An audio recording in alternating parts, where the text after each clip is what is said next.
In this video, we're going to talk a little bit about if Zillow is full of it. Zillow just announced that they downgraded their market forecast for 2025. They're saying that every metro area probably will see a price reduction drop. So is this legit, or is this basic Zillow stuff to stay relevant, to basically spark a little controversy, to swing one way and then everyone swings the way they're going? Or is this something legitimately you need to worry about if you're thinking about making a move to the Sacramento area? Now, here's the thing. Every single metro area in the United States is different. Sacramento, honestly, is absolutely different. With all our new homes, all are moving in from the Bay Area to Los Angeles. So we're going to talk a little bit about how the market looks right now in Sacramento and if we're seeing any indicators that Zillow could be correct. Let's get into the video. All right, guys, hopefully everyone's having a fantastic week so far. We got Corey in the house and we're going to talk a little bit about this whole Zillow thing. I mean, Zillow's like the flip flopper, 1 week this and 1 week that and everything too. Hey, Ransom. Hey, belated happy birthday to everyone too, So here's the thing for me, first off, is like, if you guys don't know Zillow, you're going to know that every single couple months, they do something different, right? They kind of shake it up a little bit and they're like, hey, it's going up, it's going down, it's this and this. I believe though, it is a little bit of staying relevant. So people will still focus on Zillow for their app and everything too and everything. So I do know though, I will say this, Zillow is one of those resources that everybody uses. So they do have a very good gauge on the data out there too. So for me, I'm a little bit concerned about this, but at the same time, I see our market and I'm really like not that worried about it. What do you think, Corey? Yeah, I would agree. I put out a post last night too that's touched on a very similar topic. It started with COVID-19, and then it started with lumber prices, and then it was labor prices and material goods, and now it's tariffs and interest rates and the new presidency and Zillow predicting this, and these CEOs and NAR. It's like there's always going to be 1,000 excuses to scare buyers away. And I want buyers to really separate that these are media outlets. Their job is to talk about these big headlines. Zillow is its own monstrosity, being its own brokerage and business model. But yeah, you have to time the market for what your life is showing you and the position you're in your life, not what the headlines are saying. No, 100%. I think a lot of people are so focused on the idea of timing the market. You got to figure out your job situation, money in the bank, and just figure out if it's the right time for you. Hey, Lacey, the queen of Meritage Homes. She's amazing. If you haven't checked out her Instagram account, definitely do. She has some amazing reels. And Lacey, I got to make it out there to Natomas, and I got to make it out there too. I think it's like Galt as well too. So I promise I will. I've just been swamped. Okay, as far as Zillow goes though, I love this, Lacey. The right time to buy is when you were ready. No, absolutely. And that should be a sentiment, hopefully, that's echoed on this channel a lot. All this stuff that we're saying for the most part is like, giving you a little bit of the information and kind of trying to, not freak people out about this too. I know the thumbnail was a little grand, about this, but it was meant for you guys to understand that like every market in like the United States is a little different. And I know that Zillow's got their thumb on the data that's coming in and everything too. But one of the things also I want to put a lot of people to know this as far as like new homes go, because we have so many new homes in our market, the data is often skewed because a lot of the new home sales that get factored in don't even hit the MLS. Zillow actually has no finger on any of the new home stuff. So, they see the stuff that's on the MLS as far as, resale stuff, some of the new stuff that maybe gets thrown on the MLS, but for the most part, they really don't have a hand in all the new home sales. So for them to be 100% accurate as far as going, yeah, this is what it's going to be in Sacramento, is they still don't realize the big chunk of our market that's new home sales.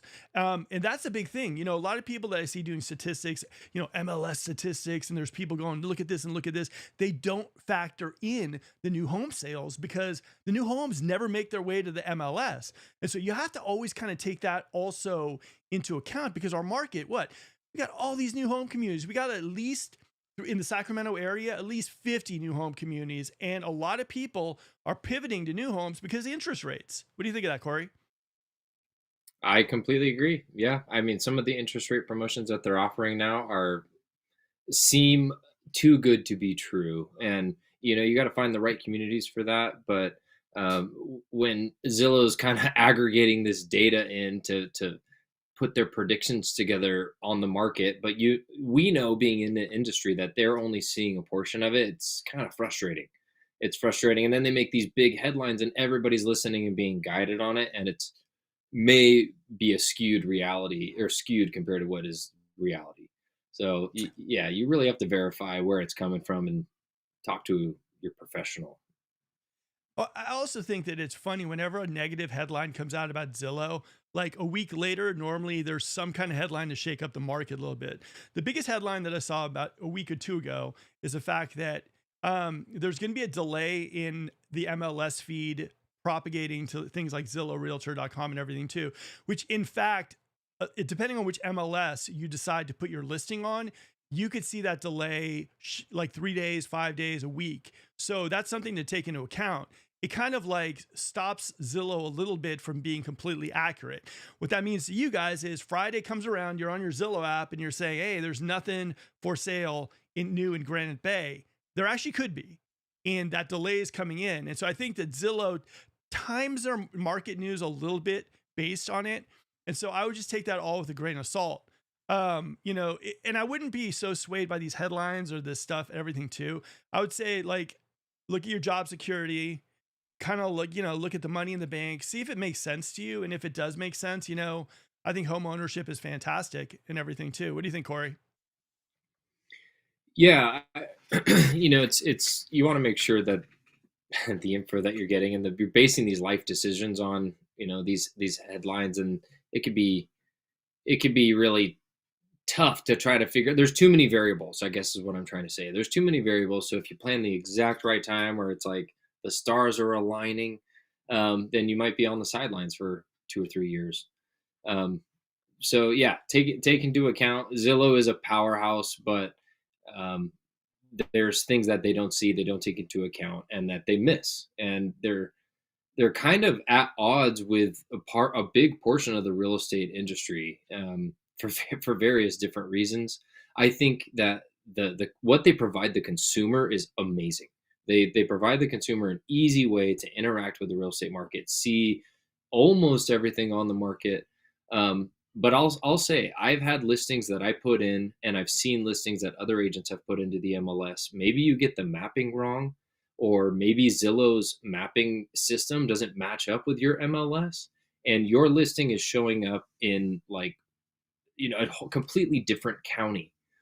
And to get that fixed and replaced, even though I've done it, I've had Zillow mess up my listings, even though it's perfect in the MLS. And so, um, my when you're putting probably the most valuable thing you own on the market for sale, and a one of the biggest data providers and consumer tools out there is not getting it right, that hurts your sale. And to get that corrected on Zillow is a huge pain. It takes a lot of phone calls, a lot of um, work to get it corrected. So it's kind of, you don't want to put all your eggs in one basket. And I feel like Zillow is trying to collect as many eggs as they can in the industry, and trying to guide it. And that can be bad for the industry overall.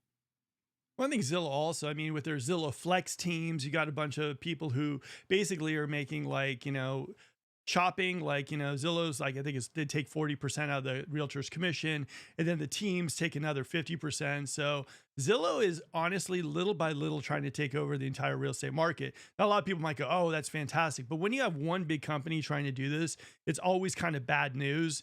And so for me, like I said, like, I think Zillow isn't really that reliable. I think their news, I think it's mixed. I think it kind of goes towards what they want more than anything else. Does that mean you Mhm. should buy a home right now? I think it's based on your current situation. I mean, just, for me, I bought my house, and I would have bought my house interest rate high, interest rate low, whatever. I was just like looking for, I did my research. I figured out my area. I wanted a bigger house. I wanted a pool by summertime. And those were my needs. The timing was right, and I pulled the trigger. So I'd say, like, take Zillow, for a grain of salt, with a grain of salt, because I guarantee you, almost within about 2 months from now, they're going to come out with some other big, earth shattering, oh my lord, it's gonna crazy. And just understand that, like, you need to talk to some really local people and figure out exactly what that looks like. And this is kind of what Corey and I are gonna do tonight. All right, we got Eric the Great. Realtors and lawyers are liars. Cool. All right, Eric, I'm gonna give you the biggest lie right now.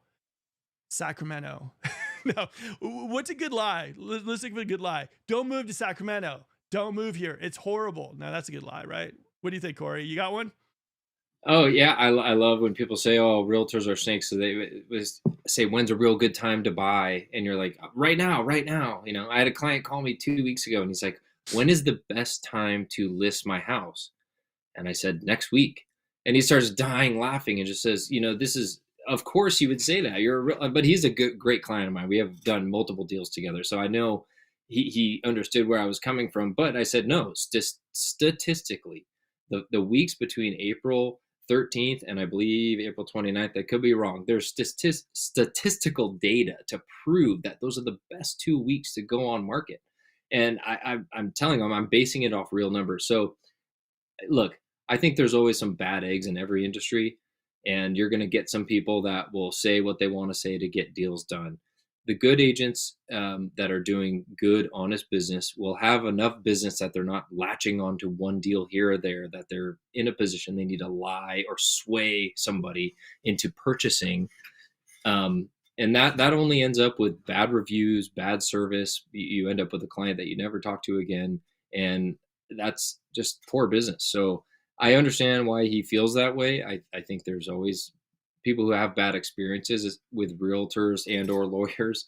It's hard to change that experience. But if you work with somebody who is good and is not just money driven, just close the deal, make the offer type of person, then I think you would have a completely different experience. Yeah, like you said, there's always bad apples in any barrel. It just is the way it kind of is in every industry. I would say to anyone, like, look for that realtor who's looking for the relationship and not just like the check, right? Like for any of our clients that we work with, we do a lot of repeat business, and so does Corey. For the main part is like it's a relationship. Like he even mentioned his like good client. Like if your realtor is kind of focused in on that, like it's a good first step. You know what I mean? For me, listing a home, I mean, there's so many variables in it for me. Like one is how many homes are in that area for sale at the time, how many floor plans are similar. I think there's times in the market, like Corey said, specifically that area. I also like in like August when school comes back to school session for buyers. I think that area is good as well too for the like low hanging fruit. I mean, there's just, you've got to find that kind of, I guess you could say, here's the thing for me in real estate. I think you have to find the realtor that's a problem solver and loves the puzzle, right? Can figure out the game of real estate in your market a little bit too. I think if you can find that person, I think, they're going to try as hard as they can to figure this out for you and see what they can do. And, also the big one, and this is a huge one for anyone who is basically looking for a realtor to sell their house or to find them a house.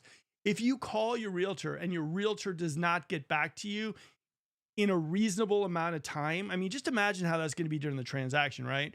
If it takes you like 24 hours from them to get back to you, imagine when there's something on the line, like, the negotiations are happening, you might blow getting your house you want. So I don't know. I'd say figure it out, vet the people out as well too. That'd be my 2 cents. All right. Yeah, and I feel like you could plug in any two professions in front of our liars, and you would find somebody in the world that is in that profession that is a liar. Like that. It's a very vague comment, but I feel bad that you had a bad experience, and I hope you have a better one in the future. 100%. All right. I've seen a 2-bedroom, 2-bath in Roseville for $366K. If I buy it, do you think the property value will be higher in the next 3 years, and by how much? It depends on the address and location, I'd say. It depends also HOA, deferred maintenance. I'm a big lover of single family homes over condos. But what do you think, Corey? That price point's still Well, pretty solid, right? yeah, data wise, you're gonna get, California is an appreciation state. I mean, at a low point of appreciation, I think California hits about 4% per year. It's 4 to 6% per year on average if you base it over 30 years. So I think we're still going to hit those things with condos. You do have a it's kind of like basing a test on a graded scale. You still have that appreciation, you still experience that appreciation, but you may go from 366 to 399 in 3 years. Where if you bought a single family home for maybe 410, you might go to 460, 470 in 3 years. So you'll still experience that growth, but it's because it's a condo, that type of property, it appreciates at a little bit of a lesser rate. So just keep that in mind. If you're going for appreciation, which this state is and this area is prime for, Yeah. it may make more sense to go to that single family home. Yeah. All right. Matt Barba, man. Matt is saying you guys are dedicated, taking on real estate with the Warriors on. Absolutely. I know. It's okay though, man. We got this. Like I said, we're here for everybody who has questions about this stuff. And after all, we are Kings fans, so it's all good. Yeah. That's it. All right. You still rent a house 4 and 2 in Lathrop. Landlord bought at 715 in 2002. Now we moved out. They put it on the market for 765 in 2 months. They dropped it 7K. Bad built house. Yeah. Guys, here's the thing. I mean, like, I'm still seeing this, and like Corey's right. I think if a house is priced realistically, it's going to move, right?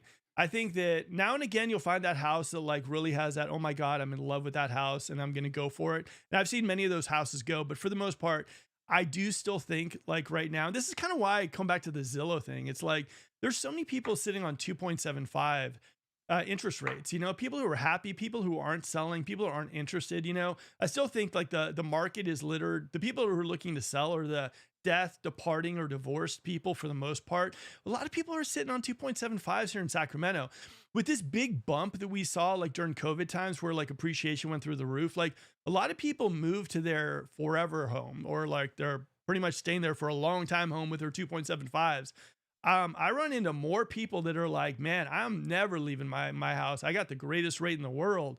So when Zillow goes, oh, market's going to drop, by 2%, let's just say it. And in Sacramento, they're saying 3.5. Like I look at it and say to myself, even if the prices do drop in Sacramento, you're still littered with a bunch of 2.75ers that are kind of like me, kind of like Corey. They're saying like, don't care if that happens. I'm not selling my house. I love my house. I love my rate. I ain't going anywhere. So just because like there could be a little bit of a shift in pricing doesn't necessarily mean that you can go knock on a door and say, hey, prices are dropping. I'm going to give you $100,000 less for your house. Let's make a deal. You're going to see a lot of people going like, I'm okay. In fact, I haven't really checked Zillow in a long, long time. I'm in my swimming pool right now. I'm going to fire up the Traeger and I'm going to have a great old summer. And if prices dip a little bit, I'm okay. I just had a fantastic summer. So don't just think, oh my God, prices are dropping. People are going to be selling. That's the piece of the equation you got to worry about. Inventory, yeah, it's coming back a little bit, but we're still not even close to there because of the 2.75 epidemic, which is in a good epidemic. A lot of people have great rates and they're not moving. What do you think, Corey? Yeah, I mean that COVID era with the low interest rates, and I mean prices were high, but if you got in slightly early before interest rates went skyrocketing, then yeah, you just rode that equity train all the way. And if you're sitting on 2.5, let's paint a picture here. You're sitting on 2.5, you're in a 3 bedroom, 2 bath, but you have a growing family, you need more space. You have $150,000, $200,000 of equity in your home.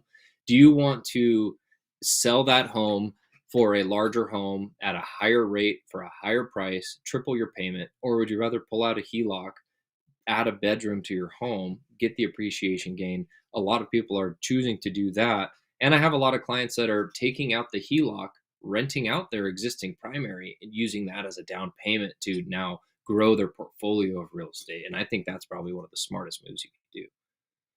I think so. I mean, low rate, hang tight. Eventually things will shift in your favor. But I mean, it's not really like that. I mean, when people start looking at houses like their Oracle stock, I mean, it's not a good way to be. I mean, like for me, I look at it and I say, house go up, house go down. I mean, relatively, like I'm enjoying my summer, I'm enjoying my home. I like love where I live and I'm good. And, as far as my monthly, that's my main thing. And I always tell people this too. If you're looking to buy a house, the rate, yeah, you want to make sure the rate is where it's at. You want to make sure all that stuff too, but you also want to make sure that when you're talking to your lender, you know what that monthly looks like and you can handle it. A lot of people, will look at a house first. They say, I got a great rate, yada, yada, but you got to factor in on that monthly. That monthly is that key thing that's going to tell you if you can afford your house or you can't afford your house. You know what I mean?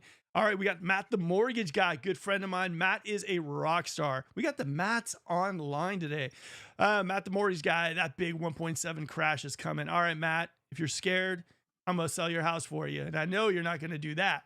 So, no, I think majority of people here in Sacramento, I mean, I think if we see prices dip a little bit, even people who are thinking to upgrade will probably go the Corey route and say, look, I'm going to, remodel a little bit, add a bedroom, hey man, we're going to be putting in a gazebo in the backyard and we're going to be good. Cause like you're not going to force anyone to sell. Right. And the idea that all these foreclosures are hitting the market and yada, yada, nah, many a slip between a cup and a lip when it comes to foreclosures. So I think for Zillow straight up, I mean, they're saying what they're saying, but I think there's a lot that needs to happen before that even happens. What do you think, Corey? Yeah, and I would say, I think you and I are kind of reacting to some of the headline stuff that's coming on. We're not sitting here saying, "Oh, this massive Zillow 2.2% price correction is coming." This is the stuff that we're kind of being fed and that consumers are seeing, and our goal is to kind of touch on that and then hear from you guys of what can change. If price, I mean, 2%, let's in all honesty, is not a huge jump. But if all prices on the market shifted 2% right now, that would play a major role on the marketplace. So if somebody like Zillow is saying that and predicting that, one, they're either trying to grab some headlines, or two, maybe that is something that could happen here, and you can take that into account on your plans. I would just say, like you mentioned before, take it all with a little bit of a lot of grain of salt. If everything is working out for you, and then you have this thought in the back of your mind of like, what about tariffs? And you want to implode your life plans because of a news headline, then I would say take a deep breath, step back, plan for your life, not the headlines. Yeah, here's what Zillow's predicting for the Sacramento real estate market. This is what they're predicting: a drop in this over, the course of the next 12 months. Now, here's what I'll tell you guys straight up is like, do they mean Roseville? Do they mean Folsom? I mean, it's just so vague. You know what I mean? As far as like what they're thinking, like, are they talking the luxury market? Are they talking Right. like this? Because the market in Sacramento is crazy. Like, we have such a big first time home market, investor market. We have like that middle tier market too. It's really shown a lot of life in the last like couple months. And then we have the luxury market, and we got so it's just vague, but this is what they're saying. And I think this is way. I mean, this is like this I can't see happening at all. So I would say that this is predicting, this is what Zillow predicts for us. So Corey, I need you to sell my house. I'm out of here. I'm gonna go get a 7% interest rate and buy a smaller house for more of a mortgage payment than I'm paying now. I don't know. I have multiple clients strategically sitting on the sidelines right now with homes that are too large for them, too much to maintain. It's either just them or just empty nesters in it, and they are getting wrung dry with the amount of care and upkeep they have to do with their properties. But they would have to downsize to almost half the cost of their current home, and half the size and half the amenities, and one car garage from a 2-car garage, and that it's just, why would you downgrade your life for that, for more money? It's a tough decision to make. Well, I think that's the thing. You have that generation that now, like for example, like my mom, right? She has a bigger house, and it's only her. But it's like, well, if I sell my house, grab that money, put it into another house, then have a mortgage of that. Like, it just doesn't make sense. I mean, there's the equation just doesn't make sense. So a lot of people, I think, are staying put. I know a lot of people, I live in Gold River. A lot of people in Gold River, it's just like one person living like in a 3,000 square foot house, but they're kind of like, I got a great rate. A lot of them got like, VA 2.25. Some people are 2.75s. And they're like, if I sold my house and then I bought something that was smaller, I'd be paying more of an interest rate. So I'm staying put until things kind of shake out. And that's kind of leads us to the inventory dilemma that we're still having, even though there's a lot of headlines about inventory flooding the market. Not flooding it the Yep. way we wish it, made a lot of retreads and everything too. All right. Right. Hello for Ventura County, LA suburbs. Corey, your hood. Moving soon Yeah. to Roseville. Ventura home sellers are delusional of the asking price, not entertaining it. Do you think, Corey, that's because of the fires? I think it could be driven from that. I mean, I think Ventura is one of those areas outside of LA. Growing up in that area, knowing that area, I would visit that location, and you have places like Ojai that are kind of like tourist destinations in that location that are just gorgeous. But the real estate there is just it's tough to get into, and you have so many jobs centralized, high paying jobs centralized in LA and in the valley, and even Orange County, that you'll get people buying in Ventura that are willing to drive to Orange County or South LA to make that lifestyle work. And it's pushed this obscene price point. I mean, that was one of the biggest reasons for me is moving out of that Southern California area, mainly in the Los Angeles suburbs, is to get out of the crazy prices, because for the lifestyle I wanted to be a single income, married with kids, and be able to enjoy a lot of time with family. And that was going to be completely impossible in the LA area. We had to be on dual incomes, and most likely babysitters that we couldn't afford during that whole time, and maybe not even own a house. Most likely not even own a house at that point. So yeah, the prices there are crazy. I think the fires are causing a lot of issues. There's a lack of permitting going on. It seems LA is in a kind of a power struggle of who's running what, and there's a lot of question marks down in the area. So I don't blame people. I mean, I'm biased. I made the move and I absolutely love it. So I can't talk down on the decision to move up this way. Oh yeah, I'd be renting in the Bay Area right now still. I think here's the thing. I think this delusional. Sometimes sellers get this delusional pricing based on the headlines of like low inventory. People are buying anything. Just throw your house on the market. It doesn't matter. And then you have that combination of that along with people having 2.75s that are like, kind of realize my house is worth 900, but I got a call at 5 o'clock during dinner time from a Zillow Flex agent who said that I could get $1 million for my house. Okay, let's do it. Let's see if I can get that. And I think you're seeing that kind of seller a lot on the market as well, where they're kind of like, I got nothing to lose. Let's throw it on the market and let's see what we got. But like there's no forcing a person to sell. It's all about situation and having a realtor feel them out and figure out what their situation is all about. Like, don't just assume because a house is on the market and it's overpriced that eventually it'll drop. It might not. Sellers might be like, I'm not really caring that much. Or they might even just be living in that house and saying, you know what? Let's play like, get me my price, or I'm not moving because I like my 2.75 and I'm okay where I'm at. So just understand that even if prices drop a little bit, even if you find a house that you say to yourself, it's way overpriced, and month after month, it's still where it is and it's not moving. It could be people are living there 2.75 and they were promised that they could get their high price point and they're not budging. And so that's kind of what I'm seeing a lot of times in the Sacramento market as well, too. Yeah, and I don't. I'll say a couple things about Zillow. I don't know exactly how they build their studies to come up with these predictions, um, but based on when prices typically drop. I mean, I know Matt, the mortgage guy, was saying 2% is not a significant amount, or it's not a huge drop, but if you're in the industry, if you're paying attention to it, yeah, that's significant to you and me, because that means something is happening. And usually when you see, I mean, rates were starting to drop. They were starting to come down to the mid 6.5s, maybe a little bit lower than that. And now as of today, they've shot right up back under 7. And so when you see rates starting to tick back up, that is the natural progression of how the market works. When rates go up, prices go down slightly. They're usually in a ratio. So if we're anticipating slightly higher interest rates for the next couple months, that could be a huge factor of why they're thinking these prices will drop. Right now, we're living in an economy and in a world where a tweet can affect the mortgage rates. And Yeah. so big predictions like this of in the next X amount, it's going to, these very specific percentages. I have a very hard time believing them, because things change at such a fast rate nowadays that I don't know how accurate these predictions can be. And then if I can tack on to that, I'll kind of be long-winded here, but I want the consumers to understand Zillow. Zillow's business model is to take real estate data that realtors are inputting into our MLS system, and they're using that as a marketing tool to get leads, and then they resell those consumer leads back to real estate agents for a fee. And that's what Mark is talking about with these Zillow Flex teams.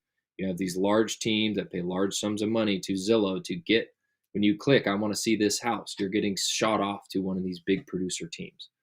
And that can often create this experience that you'll have that is very low level. You're just a number, you're just getting churned in, churned out, because they have to hit their profit margin of hitting certain numbers. So consumers, when agents talk kind of negatively about Zillow, it's because they're taking the own data that's already out there publicly and they're reselling it to people that are already in the industry. And not all agents purchase that. I would say a majority of them don't. But I want consumers to understand that, because when they come out predicting these things and throwing out headlines, they have a business to run to generate more leads on their site so they can resell them more. It's a business model. Well, they have to stay relevant. And the other thing too is, like, you and I both have friends who are on the Zillow Flex teams and everything too. And it's not really, Mhm. a person's got to eat, they got to make their money. The biggest issue that I have with like realtors and Zillow is the fact that we let Zillow actually take control of our market. We feed the beast. The beast is Right. fed by people spending $50,000 a month on these Zillow leads, and Zillow can keep their market share of our market. And that's kind of one of those things where they can kind of put out headlines, skew data, do whatever they need to do to kind of keep themselves relevant, because we kind of like put them in power. And so Right. that's the thing for me that I think at this point in time, I mean, that's a huge thing right now. And like I said, Zillow is what it is. And, but it was created by realtors for the most part. We let it get to be to this point, and we should never have let it get this powerful, because comparatively, you look at Zillow, you look at homes.com, you look at realtor.com, like Zillow is by far the dominant company in our industry. I don't care what anyone says. Like, they just are. More people that I know that search always have Zillow on their phone. So, we let it become this way. And so it's a shame, because, Corey is right. You got a lot of agents who are turning and burning, through Zillow leads and everything too. And one of the reasons why I did this channel, I bring on people like Corey too, is for the most part for you guys to ask questions and to vet the people that I bring on the show. So you'll know that it's not just a high school yearbook picture in Zillow and a bunch of reviews that say they did great, they did great, they did great. You know, ask Corey anything you want, and he's legit. He'll, answer all your questions. And this is the only type of forum that I really know of in the Sacramento area where you can vet people directly. And that's why I love bringing on people like Corey, so you can kind of test them out. Yeah, It's all I good. encourage it. Ask me a question. If I don't know, I'll tell you that, but I'll find the answer, because I'm very curious about it too. And I want to clarify, not all Zillow Flex teams are just churning out people like it's just poor service. I know, like you said, I have a lot of friends. I know a lot of very high level, respectable teams that are Zillow Flex partners that do amazing real estate and real estate service. So I just want to clarify that, but it is kind of a roll of the dice, because the consumer is not having the choice of who they get to exactly work with, and they just kind of get spat out to who answers the phone. And that it's taking it out of the consumer's choice. You still get to vet them and decide if you're going to work with them or not, but statistically, majority of people work with the first agent that they speak with. And so if you kind of get dealt a bad hand right off the bat and it kind of feels okay at first, um, yeah, that's kind of something that goes along with every agent in the industry. You really got to vet the people you're working with. Well, the crazy part is, like, a friend of mine, Ryan, I won't go whatever, like, he was actually like part of this like thing. And it was like he's a like an amazing agent. Like, this guy, is an amazing agent. He's like rock star and everything too. And he bailed because they were like, you got to read off the script. If you don't read off the script, you're gone. And it's like, seriously, a script. I mean, like, what are we? I mean, for me, I we'll do a whole video on that, but it just, for me, it just kind of really, really annoyed me with the idea that, you know, each person is different, each transaction is different, and everyone should be focused on the idea of taking the best care possible of the people who entrust you to do this. And it shouldn't be more about the check. It should be more about the relationship and building that trust in our industry instead of throwing it away. So I don't know. Soapbox, I'm down off it. Wendy says, I appreciate you very much, Mark. No problem, Wendy. We almost got close today on the house. Almost. We're close though. All right, we got Freedom X. Made 2 offers in Fair Oaks and Orangevale, both 50K over asking. I got beat out by cash, and each house had 15 plus offers. Here's the thing, Freedom X, I'll tell you this. Thank you for posting that comment. Because here's the thing, I think a lot of people, we might be saying the Zillow thing, and people might be thinking, they don't know what they're talking about. Like, this is still the market we're in. If things are priced aggressively, and if they're priced like with great presentation, videos, all that stuff too, this stuff will, this stuff is happening right now. This isn't just us saying it. This is legit, like, pricing aggressively. It can go crazy. And there are people coming in with cash. What do you think of that, Corey? Yeah, I've experienced. I think every hot season of real estate, every spring season, you experience these crazy stories, these unicorn listings that are just getting crazy, over asking offers, multiple offers. But when you really look at it, it's a sales strategy. So the agent's aggressively pricing it, like you said, to get that attention, and the seller has to trust in the agent. Because not a lot of sellers trust when, hey, my house could easily sell for 650. We're going to price it at 525, and they're like, what? Like, most sellers would lose their mind thinking that they're going to give up $100,000. But you can create this frenzy that can get you your desired price faster by pricing way lower and be on market for far less days. But it takes trust, and you have to have, like you said, it's a package. It's not just throwing it up on the market. You have to have great photography, great presentation, great marketing. You have to have a good distribution model of getting it out there to the people beyond just MLS and Zillow and Realtor.com. That's hence why you have YouTube and Instagram, and you build the following, because that's what works. Well, that's the thing too. And now that Zillow, and there's a delay of like listings popping up on all these, like, Realtor.coms and Zillow and everything too. You got to understand, for the Sacramento market, especially if you're someone who's looking to sell your house, a lot of people coming in from the Bay Area, those are the ones that you want looking at your house. You want to have those videos, social media, like social media presence should be one of those key things that you check with and see if your realtor has it, especially if they're looking to sell your home, because you don't want to be relying on like a Zillow on a Realtor.com. You want to basically say, I got a great video, and boom, it's out to almost every DMA in the Bay Area, Los Angeles, and my house is getting seen. So you don't lose out on money. So you don't say to yourself, you know what? I'm wondering why my house is sitting. And you're saying to yourself, because, I went with this realtor. They bake amazing cookies. They know my local market, but guess what? My neighbors aren't buying my house. And I wish I would have thrown it out to areas like the Bay Area, Los Angeles, Portland, Vegas, areas that are moving into our market, who like want to fall in love with a house in Sacramento. So I don't know. I think social media nowadays is absolutely nuts. And speaking of social media, Corey's on Instagram as well too. I'll put his contact information below as well too. So, but Freedom X, here's the thing. I will tell you this, and hopefully this makes you feel a little bit better. It only takes one. It only takes one house for you put the offer in, it gets accepted, and your smiles. I tell you something. Sometimes that road is brutal, brutal, brutal. Both being a seller and being a buyer in this market currently.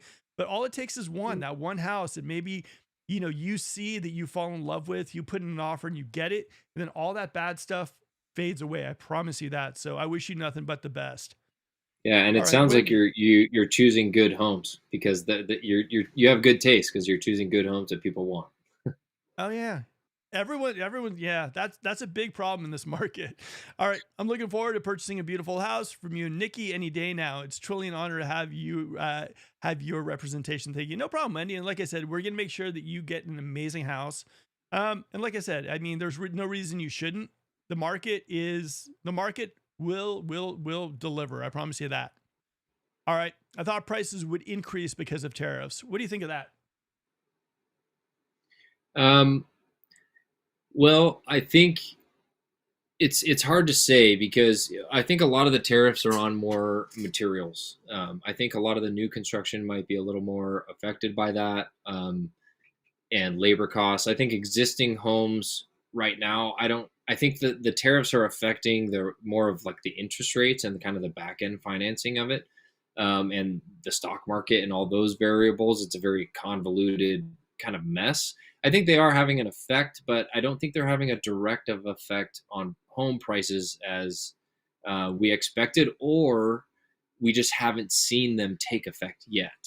Um, but yeah, with tariffs coming in, I think it would probably, in my mind, I would understand it that it would should have the opposite effect. The tariffs should increase pricing of materials, increase pricing of, maybe we may end up losing some jobs over it, with small businesses not being able to keep their workforce. That hurts the economy, and that could pull prices back down, especially while interest rates are going up. I would expect, kind of what we're talking about here, a slow stall on pricing increasing, not necessarily going down, but a stall on it increasing, going into the next couple months. Well, I can tell you this. They probably do want to raise their prices. They probably are really, really jumping to raise their prices, but the demand isn't there right now. The demand isn't there, and they know that if they raise prices, spring and summer are just going to be shot. So I think, and I think you're probably talking about the new homes. I do think the new homes right now realize that they shouldn't have said bye bye to their incentives early on in 2025. And I think they do realize at this point, if they do raise prices, people are going to be going to Disneyland. They're going to go to Hawaii, and they're going to say, I'm not dealing with it right now. So it's a very, very, very interesting part, because the demand, there's still demand out there. Don't get me wrong, but it's not the type of crazy demand that we all thought we would see at this point in time. I mean, all the new homes, they're like, their best incentives were October, November, and then all of a sudden December, they killed it. January, they killed it. February, they killed it. And they should have let that thing roll out all the way till like maybe February, but they didn't. And now I'm guessing they wish they did. And I'm guessing if for some reason demand started picking up and everyone started coming out here looking for homes, I bet you definitely are going to see price increases, because they're going to expect that future materials are probably going to be more expensive, and they need to kind of get that going earlier as opposed to later. They want to, believe me, they want to. Yeah, All that right. that actually could create a really good buying opportunity here in the next 30 to 45 days. We kind of had that buying opportunity, I would say, 3 weeks ago, where interest rates took a nice little half point dip, and buyers got in, locked in on, especially on new builds during that time. It was a great little buying opportunity, but it was a short 2 or 3 week window, and if you're not looking at homes and making offers, you miss that. Yep. But like I said, I think this market's going to be where you're going to see little dips here and there. It kind of is what it is. Again, time your life, but the dips will be happening. All right. If Zillow messes up your listing, they should be financially responsible for it. This is a big controversy right now, too. Like I said, I mean, how annoyed would you, Corey, how annoyed would you be? Okay. Like you're putting your house on the market, and, Thursday night, right? Or Friday morning, AM, your realtors, 1 a.m., they're going to put it on Friday to maximize the days on the market. And Friday evening, you're still not seeing a pop up on, because I'm telling you, like, it's not just Zillow. I mean, the IDX feed, which propagates to all these different avenues. Like, if the IDX feed is delayed, you're not going to see your house on realtor.com, Zillow, any of the apps. You're not going to see them. So, like, I would be super annoyed. I mean, could you even imagine that? Like, not getting that done. Like, that would be so brutal. I mean, imagine like Detrimental. all that traffic, all those views that you're not seeing. So like for me, and I know, I do YouTube, you guys know that, but I'm telling you, man, this is the time more than ever to work with an agent that has a strong social media presence. Not the BS stuff like, oh yeah, we have a marketing at our brokerage, whatever. I'm talking about like looking at them on Instagram, looking at them on YouTube and on TikTok, and seeing their social following. And because honestly, like that alone could at least load balance a little bit if you're throwing your house on the market. But I would say honestly, yeah, there should be some sort of liability. Myself, that'd be me. What do you think? God, I would love if there was some sort of liability on that. I would love for them to be financially responsible, just actually making them financially responsible and holding them accountable. I mean, we're just submitting some data to them, not even directly. We are uploading as agents. We upload everything just to MLS. The MLS has their own methodology of how they aggregate it and distribute it to their, the distribution network. And so that's part of their business model. I would love for them to be accountable for that, but at the end of the day, they never will be. And that's where, um, if you don't catch those things quickly, I would, the second I put my home on the MLS, I usually inform my clients immediately within 30 seconds that it's live. Hey, we're live. And you should see it listed on all major websites, Zillow, Realtor.com, etc., within 15 minutes. And usually I'm continuing working, doing my other things, but having their Zillow page for their property up, and it should show off market as I first list, and I just hit refresh. The second it's on, I send them the link. Here, share this with all your friends. It confirms that it's on, confirms that. The big problem is the mapping. Sometimes the mapping doesn't sync to your address, and so um, yeah, you got to verify that. Sometimes you can make adjustments in MLS to fix it. Sometimes it doesn't sync for 72 hours. Yeah. Like I say, I mean, like Corey does about 30 million stories a day. So, like, the idea for him is at least he's got that social following where he can just promote your listing. And, like, like for us, like whenever we have a listing, not only do we put it on on the YouTube channel, but we also spent our own money to blast it out to various DMAs so people will see it. You've got to have those additional things. As a realtor right now in this current market, you just can't like depend only on like the Zillows or realtor.com. You have to go like think outside the box and kind of do everything you possibly can to sell houses. It's not as easy for some of these houses to sell. I mean, sometimes you get that aggressive pricing and you can just blow it up. Sometimes, it just sits and you just got to think outside the box to make that happen. And because of social media, you can do that. And so I'm a big fan, huge fan. All Yeah. right, we got Diddy. Do not touch my house. I ain't touching Diddy's house. How about you? I actually know the buyer who's potentially going to buy Diddy's house in LA. So he's actually a Sacramento native, and he flips luxury homes. So watch out, Diddy. We might have a buyer for your house. All right, Diddy. I'm not touching your home. Corey might, but I'm not. So don't come I'm after not. me. I'm not touching it. I just know the guy that's willing to touch it. I don't All want. right. Yeah. All right. Most tariffs will be negotiated by the end of summer, except for perhaps China. But that was the whole point of the tariffs to begin with. Yeah. Here's the thing, though. I think it's less. I mean, I think the tariffs are a part of it, right? I think the thing is, and I think what's leading to low buyer demand at this point, or lower than it should be at this point, is I do think it's just economic.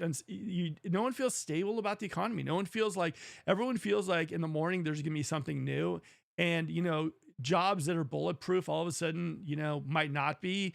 And I think just people feel a little bit of an uneasy feeling of waking up and not knowing what to expect next. And I think that that's leading a lot to a delay in our demand for the housing market. I think people are just feeling uneasy, feeling uncertain. I think, like there's no forecast. There's no like, yeah, in 3 months, this is going to happen. In 4 months, this is going to happen. In a year, this is going to happen. And this is why I think the Zillow thing is complete BS, because like, honestly, like if something happens with like our policies, like this Zillow forecast is probably completely moot. So for them to actually predict this 12 months out, for me, I think that's complete BS. I think the idea that we might wake up tomorrow morning to a new economy, like, yeah, that could happen. Honestly, like Corey said, like a tweet, and all of a sudden everything's good or everything's worse. So the idea is that someone's going to predict 12 months out, and we've had so much shakeup happen within the last like month and a half. For me, I think it's completely like irresponsible. I think that in these times right now, our economy is just, it's hard to feel, it's hard to feel like, should you be going to Costco to buy toilet paper? What's going to happen with the gas prices? What's going to happen to state jobs, to Fed jobs, you know what I mean? Medical jobs, like what's going to happen? Like, so for me, like, I think it's just a combination of everything, and just basically majority of people just not feeling very stable about, feeling good about the economy. What do you think, Corey? Yeah, I mean, and to go with Ivan's comment down here of it's so uncertain, and the tariffs are being negotiated actively between what 20 nations right now. So we could wake up tomorrow and it'd be like, hey, five of the countries all agreed to the tariffs and they made this huge deal, and now China's probably going to agree in the next 24 hours, and then everything changes. So I think I agree with you completely. It's irresponsible to try to predict anything further out than right now. I don't think there's any reason or point to try to predict the market. Everybody wants to, but you're all shooting in the dark. If anybody's 100%. predicting the market ahead of the time, everybody's shooting in the dark. Nobody has the crystal ball, and there's too many variables right now in the world to try to predict where exactly the real estate market's going to fall. And that's where you just gotta make the move for yourself. When it's right, the payment is right, you love the home, you can afford it, it feels right, make the jump. Yeah. If it's not feeling right, you feel that hesitation, like it's feeling rushed, you feel like you're pinned in a corner, it's making you anxious, then wait. I love that. Here's the thing too for me, and this is the funniest part, right? Not funny, but like what's called a year ago, whatever. Everyone was like, rates are going up. Even Zillow, rates are going up. They went down. Everyone's like, rates are going down. It's going up. And that was just with the variable of an interest rate. That was just that. And no one Right. still could get it right. And now you have all these extraneous, all these other factors happening with the economy. And Zillow comes out with a year prediction, 12 months. This is what's going to happen. Boom, boom, boom. We're going to put it in black and white. We're going to throw it out there and we're going to freak everybody out. Be a little bit more responsible for this and be like, and I agree, be accountable. If you throw this out there and you're basically telling people this is what we're predicting, you need to take responsibility for this article and this prediction, because I tell you, I go to so many YouTube channels and people are predicting doom and gloom, and they've been predicting this for like the last 3 years, even in 2.75 era, so like there is no responsibility for this. I would say, if anything, Yeah. work with a local like lender and a realtor that you trust that has your back, that's going to tell you exactly what's happening in the market. Every neighborhood, community, street is a little bit different, and just figure out exactly a house by house. Hey, I like that house. What do you think it's going to go for? Show me why. Tell me why. Should we wait? What do you think? That's how you should attack this market. And you should figure out exactly, if you're not from Sacramento, figure out all the different areas, communities that you like. Zone in on what you like and what's going to do it for you, and at least be ready if that house pops its head out. Like, you could jump on it. I mean, all this stuff could scare out additional demand, and you might get lucky. You might get that house you dreamt of. You know what I mean? 100%. I agree with it. All right, we got And Doomsayer. Oh, go for it. oh, no, that's okay. We can jump to his comment. All right, I have a coworker looking to upgrade. He just can't. He's sealed in a 3%. That's a lot of people. He has $100,000 in cash for next down, but even with that, they want a mortgage. They want a mortgage of $2,300 a month. He was like, no way. What do you think? Well, I think I don't have enough details. I don't know if there's enough details there to really analyze the situation wholesomely. Um, yeah, that's all I could say. There's too many. I have like 10 more questions, and then we can kind of analyze the topic. But um, for his situation, it could be a multitude of variables. I think I need more details to really give you um, an honest solution to that. But I mean, reach out. I'm an open book. There's no obligation. And same with Mark's team. You want to put a call together for him, or have him reach out, we can put a concise plan together, taking in all variables of it. But yeah, I would say for that one, the step one is to grab that 3%, wrap it up in a ball, and like throw it away. You can't have that as something that you're fixated on ever getting again. That's the first time. And then you have to look at, like, as far as if the juice is worth the squeeze, if the house is worth it for you, buying down the rates, possibly, there's ways to do it. I would say, like, reach out to Corey, have him run scenarios. That's what Corey does literally all day long.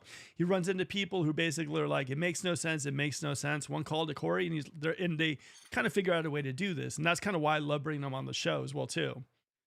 All right. yeah, We we got just Ivan. did, we just did this with a mutual client. Sorry to interrupt, but yeah, we just did this with a Yeah. mutual client yesterday that we're working with together, analyzing whether it's worth selling and moving, or she has an ADU that's permitted, but it's not complete. So there's a lot of equity in the home. So we're looking at potentially leveraging some of the equity to fix that, analyzing what is worth putting into the home to make sure you get the most ROI when you sell.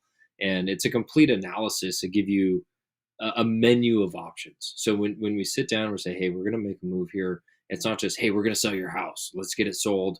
And you figure it out where you're going. No, we know where you're going. Here's option 1, 2, 3. Here's option, and some of those options don't even include selling the home. Some of those options include renting the home, doing short-term rentals, long-term rentals, corporate rentals. We are analyzing everything to create this plan that's going to give the family the next stepping stone, because that's really the most important thing. Is it's not about the sale. It's not about getting the most amount of money for the home. Sometimes it is, but the money is just a tool to get to the next step of where you want to go, what you want your life to look like. So if we can create that tool without selling the home, and we can build your real estate portfolio now, build some generational wealth you can pass down, have some long-term rentals, that's where I guide my clients, because that will truly change your life. Yeah. And that's how we as a team kind of approach the real estate transaction process. Is not just this one, but where are you going next? What's your goals? What can we do to set you up for 5 years down the line? You're going to be in a really good position. Yeah, the other thing too I'll say about you specifically, and this is just to give you another pat on the back, is I think one of the things I do love about working with Corey is he's very optimistic about situations. There's a lot of realtors that, like, you call them up, you talk to them about your situation, and they're like, "Oof, this is gonna be hard. I'm not touching it." And Corey always hits stuff with like a glass half full. And that's one of the things that makes him successful in this industry. And I think, you have to be that way. You have to honestly just say to yourself, like, this is a challenge. That's fine, but we can get it done and we can make it happen. Because I think that that's a key to all this stuff. This isn't an easy market. This is a hard market. And sometimes you got to actually, like, work real hard to get that going. And if you're not one of those, then, it definitely does show. And I think optimism and like a good really point of view on things and a way to explain things to people helps a lot when people are already anxious, nervous, and they're just not feeling comfortable about the situation. So I give you a pat on the back there, Corey. What I do you think? appreciate that. I very much appreciate that. And working with your team is why we work together, because we can facilitate all of these people in a better way together than we can individually. And yeah, we build off each other's strengths. And I think the ultimate goal here is to create um, more satisfied customers just across the board. I mean, we're at different brokerages, different uh, technically teams and all of that, but we work together in the most wholesome way, because we want to create a successful experience for people mainly coming to Sacramento, but we want them to have a really good experience in buying real estate. And when people say this negative content about real estate agents, and that they're all a cartel or snakes or whatever it may be, um, I want to change that. I want to change that one client at a time, and I think that's kind of our mission. We're going to do that. No, I think it's a good way to be.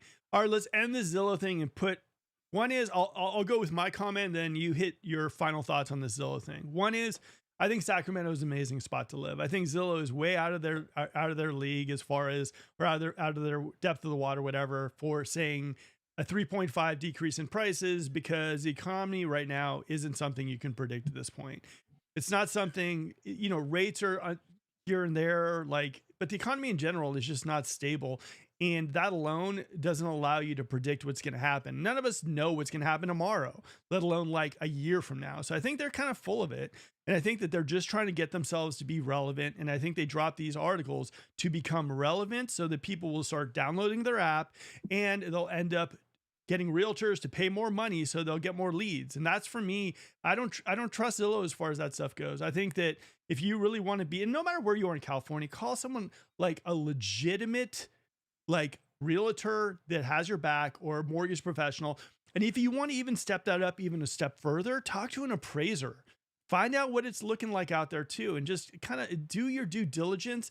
But don't just, grab a Zillow headline and all of a sudden, like, that's going to be what it is. So that's my 2 cents. Like I said, I think Zillow's full of it. And I think in about 3 months, we'll see Zillow put some other headline out there that's going to get people's a lot of attention, freak a lot of people out. And 3 months later, you're getting get another one. What do you think, Corey? Yeah, I would agree with that. All my final thoughts on it, I would 100% agree that, there's always going to be major excuses to hold off from buying. If I feel like I'm beating a dead horse here, but if the things work for you, if the payment works, the affordability is there, you love the home, it is going to be a big life change for you that is going to improve your life in a big way. Yeah, it's scary, it's expensive, there's a lot of other things going on, but if those things are working out for you, then you're probably really close to making that purchase and making that jump to home ownership. Or if you're making an upgrade or a downgrade, you know, trust your gut. I think that's what you really got to do when you know it's right. um, you'll know. And if the people that if you're only gaining information from headlines or Zillow or leads or something like that, talk to a professional who's into it. Reach out to one of us, and we can walk you through our kind of behind the scene thoughts of this kind of like how we are now, um, putting in all the input that we get from our private realtor meetings and our MLSs and all the information that we're gaining boots on the ground. We'll share that with you, and we can kind of hopefully put that into perspective. But I think having a trustworthy, a personal connection that, you wake up at 5:30 in the morning freaking out about some headline you read, and you can text your agent saying, hey, I just saw this, is this going to actually affect me, or how is this going to, am I not going to be able to afford the home I'm at, how's this going to work? Then that brings a whole new level of comfort to the process. So, and we just experienced this with the client that we're working with yesterday on that phone call, is having that one phone call relieve so much amount of stress from them in this process that they can now sleep easier, take a deeper breath, feel that weight off them, because we can be there to facilitate each one of these specific concerns. So, take it all with a grain of salt. If it feels right, do it, and if it doesn't, bounce it off somebody who you trust. Yeah, or call us and we can do some real estate therapy with you. 100%. We're always ready for it. All I right, we love got it. the next. I live for this. Oh yeah, this is fun. I mean, like I said, guys. I mean, like we do good real estate therapy, like no one else. So, all right, wife and I want to move to a better part of town. Bought in 2010, refinanced a couple of years ago at a 2.79. Ooh, I love that rate, and sitting on around 250, 300K. But I'm afraid that we might stay put. Here's the thing. I would say this. Reach out to myself, reach out to Corey. We're pretty much the same person. He's just a younger version of me. More energy. But I would say this, like, don't be afraid to reach out to people who, for the most part, can talk you through it. And sometimes it doesn't pencil, and sometimes it doesn't make sense, and sometimes this isn't your moment. But like, it's one of those things that I think sometimes people feel like reaching out to a Met lender, reaching out to a real estate agent is like going to a dentist or like filing your taxes. They're trying to put it off for the last possible moment. I'll tell you something, like, it's always good to talk to people who are more about education, telling you your situation right now too. Like, what if you are in a situation right now where it doesn't make sense to maybe upgrade right now, but if you do these four things, when rates drop a little bit, maybe in the next like 6 months, 2 years, 3 years, whatever, you'll at least be in that perfect position to actually pounce on something that makes sense for you. And you would have never known to prepare for that unless you reached out to somebody. So I would just say, reach out to a person, and just kind of figure it out, right? Educate yourself a little bit. I always say education is so much power in this market because, like Corey and I do a lot of transactions and everything too. So we know the process. A lot of people don't, and they're very like scared of it. They're very much, a lot of people don't feel like they're worthy of buying or worthy of upgrading and everything too. A lot of times, honestly, it just takes a phone call to someone to show them what they need to do to get there. Or the phone call will end in like, nah, if you want to do it, this is what it'll take. And a lot of people are blown away that it's like, I can do that. I mean, I kid you not. And I think Corey and I have had the same experience where I've handed keys to people and they're still in disbelief. I almost feel like they're going to grab the keys and like run real fast. So I won't take them back away. But like, like I It's the think best part of the in, job. Best oh part of the yeah, job. in our society, somehow it's like home ownership is something that we feel like we're not worthy of. And I think at times it just takes a phone call to the right realtor, mortgage person and everything too, to figure out that, yeah, you got this, everyone's doing it. You'll be just fine. This is how you get there. What do you think of that, Corey? Yeah, 100%. I completely agree. Um, you just need the right kind of group with you. And for um, his comment, I mean, or his or her comment, that they made some really great real estate decisions, whether it was by coincidence or strategic. You bought at a killer time in 2010. Geez, that is a killer time to buy. You refinance at 2.7 at the most perfect time to refinance, and now you're sitting on a great amount of equity. You probably have far more options than you even think that you have. um, and you're kind of in that prime position where maybe leveraging that at a HELOC to leverage some of that equity to buy another property and either rent out your current one or turn the new one into a rental might be a great option for you to grow that real estate portfolio and really take that investment role next instead of just upgrading your single family. But you have a lot of options with that. All right. All right, guys, if you're enjoying the live broadcast, if you're enjoying Corey on the show, I mean, he's taking like an hour and a half of his time to answer any questions you guys have. Please smash that like button. If you think Zillow should be accountable for what they're doing as well, too, if they delay you putting your listing out there or all that stuff, please smash that like button as well, too, and put a comment below. I'd love to hear that. All right, let's get into it a little bit. Let's talk now about the Sacramento real estate market. Here we go, guys. It is a dance of the sevens. So we got a little bit of a dip, like Corey said a little while ago. And like, this is just to show you where rates are going. This doesn't mean you can get a 6.94. That means it's based on your credit, down payment, loan, all that stuff too. I just like bringing this up because you can kind of see what stuff's happening. We got a little bit of a dip going down a little bit, but we're in 7 country. What do you think of that, Corey? Yeah. That small dip right before it reached back up to 7 is that short buyer window that I kind of mentioned earlier on the show. And that was a little nice little pocket where people got into some great deals. Um, with this graph kind of, bouncing, if you follow the stock market or any sort of graphs, you'll see these graphs kind of go high low, and then they get concentrated like this. Usually when you see graphs get concentrated like this, you'll see some sort of um, breakout or correction typically as it gets narrower. So I could see that happening if we see some landslide tariff victory or if we see some landslide tariff failure. Um, Hmm. what I see right now is pressures are kind of coming to a head because there's a lot of things on the table and not a lot of decision or future insight. There's a lot of uncertainty moving forward. So I see this bouncing, between those low sevens, maybe a little bit above, maybe a little bit below as we proceed until these tariffs kind of get ironed out, which I know a lot of people are saying later summer. Personally, I think with the way that the speed of things are moving, I think it's going to happen sooner than that. And we're going to see some correction to this. Whether it be positive or negative, I don't know, but I'm hoping for positive. But that's just kind of my purely personal view on it of what I think is going to happen. All right. It's interesting either way. And like I said, for me, I think don't count on it as far as anything goes. Like that's what we were taught last year and the year before that, like Corey and I were talking about, like if the timing is right now and if it works for you, and maybe, a year down the road, it drops down to like 5s or something, refinance. But I don't, I don't like to time the market. I've seen more people lose than win off it. So just take that with a grain of salt. All right. So if you guys have seen your East Sacramento magazine, you're going to see that Michelle is listing this amazing house in Wilhagen.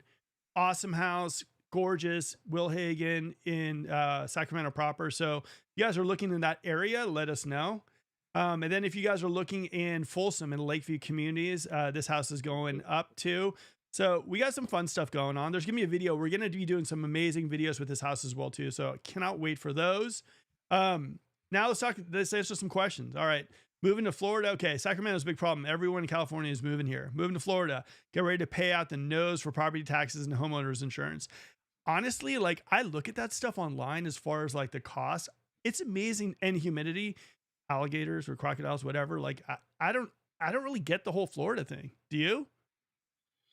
I have a lot of friends and colleagues, and my big real estate mentor moved out to Florida a couple years ago, and I think it's a great fit for a lot. I personally, I've never been to the state of Florida. I've always wanted to go, but it's my type of weather. I grew up by the beach with warm weather, humidity. I don't think I've ever experienced that kind of humidity, but I love the beach, warm weather, sandals, flip flop, shorts, t-shirt. That's what I'm attracted towards. So I get the lifestyle and the attraction to it. I think the state has tons of if you're an entrepreneur, business owner, tax savvy, or want to save on taxes, I think it's a great state for that. Freedoms, I think there's a lot more freedoms in that state. But home ownership wise, there's a lot. Their market's getting very uh, their market is getting worked right now. They have a lot of inventory flooding the market. It has paused. They have had a lot of price drops, taxes, and insurance. Mainly insurance. I mean, it's a nationwide problem now. I think insurance companies are really looking at every potential issue. If you're close to a flood Yeah. zone, they're going to throw you in a flood zone. If you're close to a fire zone, they're going to bundle you up with a fire zone. So, insurance and taxes, you'll benefit on the taxes. Insurance probably be the same as California, but yeah, it's a big move. I would say visit multiple times before you make the move. Um, yeah, that's all I can say. I'm a Southern California beach lover myself. Florida Me beach too. doesn't work for me. Ocean All right. waves, ocean and waves. Yeah, All right, who likes cruise sushi? One of the best in Sacramento, in my opinion. Guys, if you guys are looking for this, is Tatiana, thank you for tuning in as well too.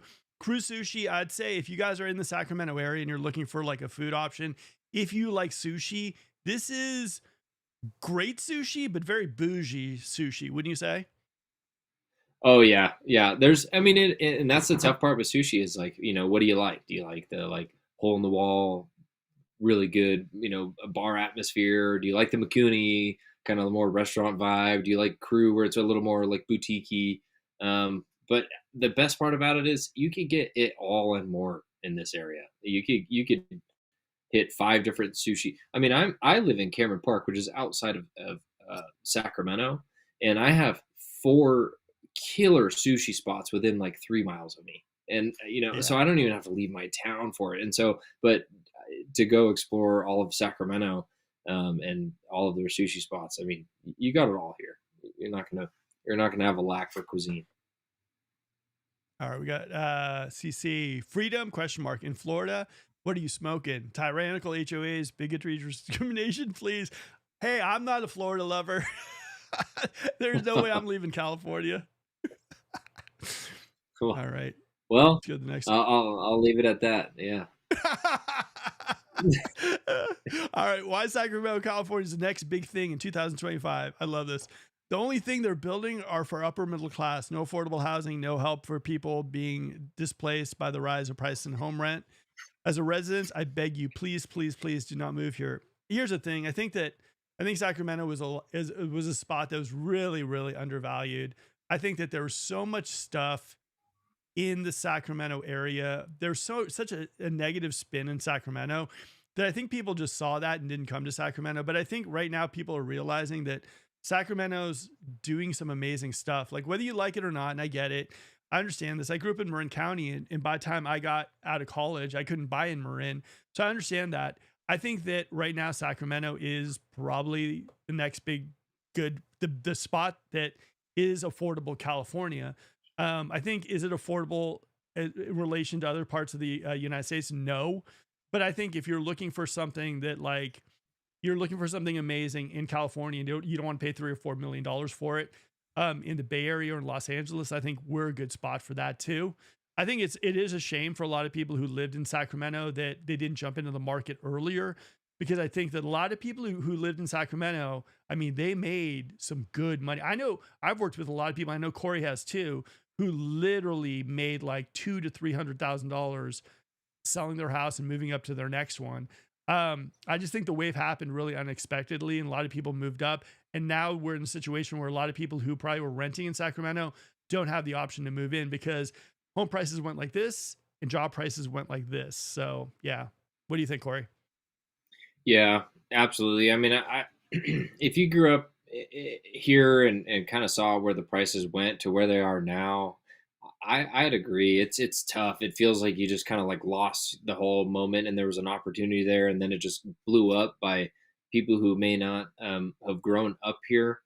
But at the same time, that times change, and as a resident, you gotta pick up on the see that those times are changing, and um, I guess for me, when you're seeing prices elevating, things like that, you also make a move in your own life and try to make the best moves you can to make the most amount of money you can, save the most amount of money you can. And I think times are getting harder and tougher for a lot of people. And so I see where they're coming from. Is a lot of these homes are completely out of reach. At the other end of the spectrum, I would say getting building wealth through real estate, California is one of the best states to do it. So get your Yep. foot in the door. Buy what you can afford. If you can't afford a 3 bedroom, 2 bath, single family home that's detached and in a nice suburb, then hold and buy the condo, because that condo is going to build you that equity. You're going to pay off that debt pay down. You're going to grow that into something that you're in. You're riding the wave with everybody else, and you can leverage that to move up again and move up again and move up again. It's sometimes getting in is the most difficult part for people, and going from uh, yeah not being able to get qualified for something to getting into the market can be one of the toughest transitions. Oh yeah. I mean, it happened to me in Marin. I mean, like I said, like for me, I was bitter. I was bitter at all the people bringing in their Teslas. I still was bitter about my old high school that we had like, we had the muscle cars and everything too. And now I go see there's all these Tesla chargers. So I was with you guys on that too. But then I made the move to Sacramento. I think a lot of people are making the move from Sacramento to places like Linda, Plymouth Lake now too. A little bit more affordable California over there too. So it's just I did the it's one of same those thing things I from think. LA to here. Yeah, Yeah. I did the same thing from Los Angeles. Everything around me was getting way too priced out. I couldn't keep up with the age I was and the experience I had. There was no way I was going to be able to afford a house there, so I moved. All right, we got CJ. What areas have the lowest price for a 4 and 2, new or used?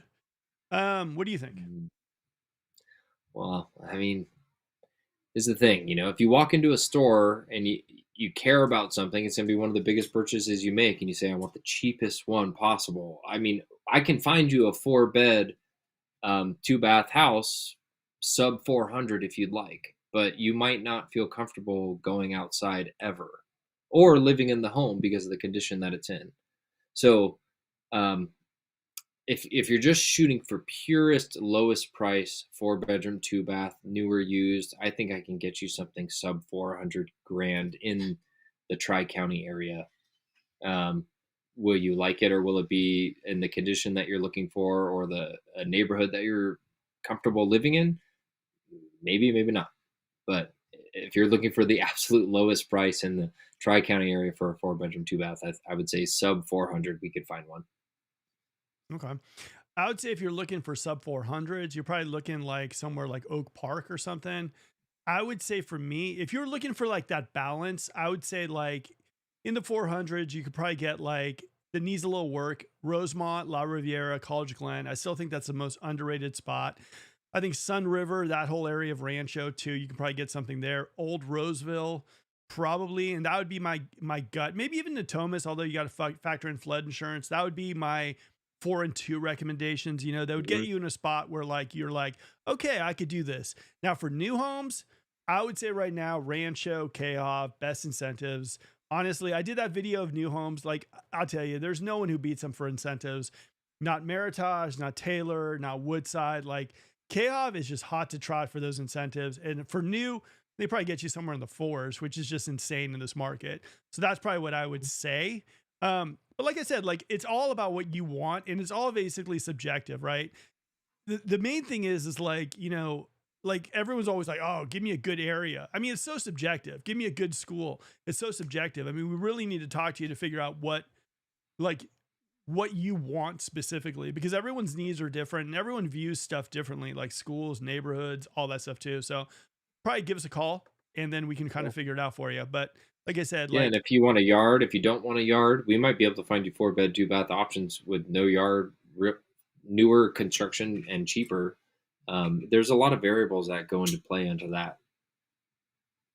Sacramento versus Austin poll. Don't think it's been done yet. We're doing it tomorrow. Sacramento versus Austin. Are any idea which builder gives the best incentives in Elk Grove? Oof. Uh, it's a hard one. I would probably say Richmond American off the top of my head. I think KB maybe, but they're the best bang in town for like for price per square foot for new homes there too. I would say like I would say take a look at Richmond American. I'd say like as far as incentives go, Richmond's pretty amazing. We got two people not in Elk Grove but in Rancho in contract, and they both got under like what was that? I think it was like under like 5% interest rate. So I would say look at Richmond. Definitely, they probably are the best incentives in the Elk Grove area.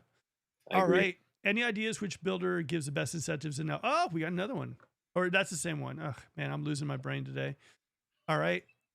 Thank you both for the answer. You both brought up great points. Hey, no problem at all. And like I said, we are very relaxed too. We're not going to try to like, sell you any snake oil. So if you feel like calling us, we'd love to hear from you. And you would actually like, it's better us talking to you than our wives because our wives hear way too much real estate. So feel free to reach out. And I would say if you like, if you're interested in seeing a feed of 4 bedroom, 2 bath homes starting from like low price to high price in the general area, reach out. We'll get you on a feed. We'll set you up very simply to get on an email feed so you can start seeing all of the stuff we're seeing. Once you're on our email feed too, you're kind of in our network, and then that network, when something comes up that I get texts and emails and phone calls daily of off market properties. Hey, this is coming to market soon from an agent, direct from a seller. Hey, I want to sell my house. It's a 4 bedroom, XYZ. Once you're in our system and you reach out to us and you've made a connection, you stay in our system. So when we see a property that 95% of other people won't see, we know that you're in our system. We can feed it over to you and see if it's an opportunity. So yeah, reach out. We'll get you set up on those systems. There's no obligation, no charge, no fees or anything. It's just providing you some information. Okay. And like I mentioned, I think Richmond would probably give you the best incentives. I think that would be the one. All right, so let me see. Here we go. Oh, one more thing too. I want to put Corey on the spot real quick and let him plug his favorite thing almost in the world, except for his family. Tell us what you do in Sacramento every Saturday morning. Yeah, so every Saturday morning, I sponsor the local Cars and Coffee car show. We typically have it every morning from 7 a.m. to 9 a.m. I'm typically there from 6:30 to 9:30 a.m. And we have about it's kind of seasonal, during the winter months, we have about 50 cars every Saturday. In the summer months right now, we're having anywhere from 250 to 300 different cars. You have classics, Ferraris, customized cars, four-wheel drives, custom builds, whatever you can imagine. It's open, it's public, it's free. And we sponsor that car show every day or every week. And we are there with a booth. We're trying to give out swag, promote just the show, the neighborhood, the community. And if you have any real estate needs, we'd love to chat with you about it. All right. Another thing you can do in Sacramento is the housing market. I'll see if I can talk right. Is the housing market in Sacramento facing challenges due to the high mortgage rates? Houses sell all the time here. Exactly. Biggest thing needed is the economy is young people to pull up their pants and take a risk. So I'm trying to impress the friends. Sell the car at Cars and Coffee and talk to Corey at the same time about buying a house. Two Yeah. birds, one stone. What do you think? Yeah. I mean, houses are always selling. That's the thing. When people are thinking like, oh, the economy's at a stop, the real estate market's at a stop. It's never stopped. It's never dead. There's always people buying and selling. And I kind of have to agree with them in a little bit that sometimes I feel like a lot of people who are on the sidelines right now are overthinking, and they're being dealt with too many variables fed to them at the same time. So, sometimes you do just have to pause, block it out, and take the jump, take the risk. But if you have a trusted professional behind you guiding you, it'll feel right. But yeah, if there are a lot of people that I wish I could say, gosh, if you were to just sell this car or this one item, or just change a couple things in your life, you'd be able to buy property right now. Oh And yeah. those are things we can work with you on too. Now, one thing I will tell you guys out there too, for every person that you know that brags about having a 2.75 and considers themselves a real estate guru, I guarantee during that time when everyone was waiving appraisal contingencies, they were freaking out and thinking that they were making the worst decision in their entire lives. Fast forward a few years, they're patting themselves on the back, thinking like, "Oh yeah, I knew that all along." They didn't. It's always I a was a little genius. dicey in real estate. I know I was a G. I knew it. Yes, no, no. Everyone was freaking out back then. It's a big purchase. Everyone kind of freaks out a little bit about it, no matter what the situation is. I mean, you're a guru retrospectively. You know, you're like, ah, I knew that 2.75. But if you go back in time, you see, you're like, I could show you texts of people that are like, oh my God, I'm overpaying. I don't want to. And now they're like, yeah, I'm so glad I bought. Yeah, I knew what I Yeah, was doing. But like I yeah. said, it's a scary situation no matter how you look at it. You know what I mean, Corey? Oh, absolutely. And remember, during that time of 2.7% interest rates, everybody and their mom was scared to even offer on a property because you had to offer 25 grand plus over asking, even in an inflated uh, listing price, you had to overpay. So there's always pros and cons. If you're willing to pay, get a 2.75% interest rate, then you're willing to overpay 50 grand at the same time. And there's pros and cons to that. I have a lot of clients that are now in a position that they completely overpaid. I just sold a home in Somerset where she bought at the complete peak of the market, and she bought all cash, so she wasn't affected by the interest rates. But gosh, we're ending up selling just 2 weeks ago. We closed escrow, and she had to take a loss because she had overpaid and didn't have the benefit of a low interest rate. She had just paid for cash, and now the market's changed, and that area took a little bit of a hit. So Yep, there's pros and cons to it all. There always will be. There will never always. only be pros. So weigh those out. If there's more pros than cons, consider it. Yeah, I will say this one thing, something you brought up that I want to hit on a little bit is the fact I don't think this is one of those markets where you're going to say, I'm going to buy a house for 2 years, I'm going to move out, do something else. I don't think this is that short play market. I think this is a long play market. I think this is like the 5 to 7 year market. I would say people that, hey, 2 years, I'm going to make some money, I'm going to sell that house, buy another one. I think that that's really difficult in this market. So that's my own 2 cents about it. Just understand that yes, it's your investment, but it should be also a place that you love and you realize that it's like musical chairs and you're probably gonna be sitting there for a little bit. So that's it. All right. Yeah, and the ownership length has taken, it's grown since COVID. It's grown from, I think the average went from like 7 years of home ownership to like 13 years in just a matter of a couple years. The average changed dramatically. So I think we're going to continue seeing that. I think we're going to continue seeing ADUs and accessory dwelling units becoming popular, more compacted type of housing over time. Um, but yeah, I think there's a lot of positives. You said I was a half glass full kind of guy. I see all the positives coming to the market, and I think this year is going to be a strong one for the real estate market overall. There we go. All right, we got Rob, 100% correct. Everyone's an expert and overthinks. Now, endless people waiting for the last 10 years to make a sensible decision. Flash forward with boom. Yeah. Now, I mean, it is what it is. And like I said, I think if anything, I'm gonna bag on myself at this point. I think the more YouTube videos out there, I think it confuses a lot of people. I think you got to really understand that, who you watch and the headlines you read. And just at the end of the day, just realize that every market is different. Every little subdivision, every little neighborhood is kind of different. and you just really know, you got to realize who to trust in this market and who to listen to. I mean, I always look at some of these channels that are like views and people making, like what's it got, revenue, whatever, consulting.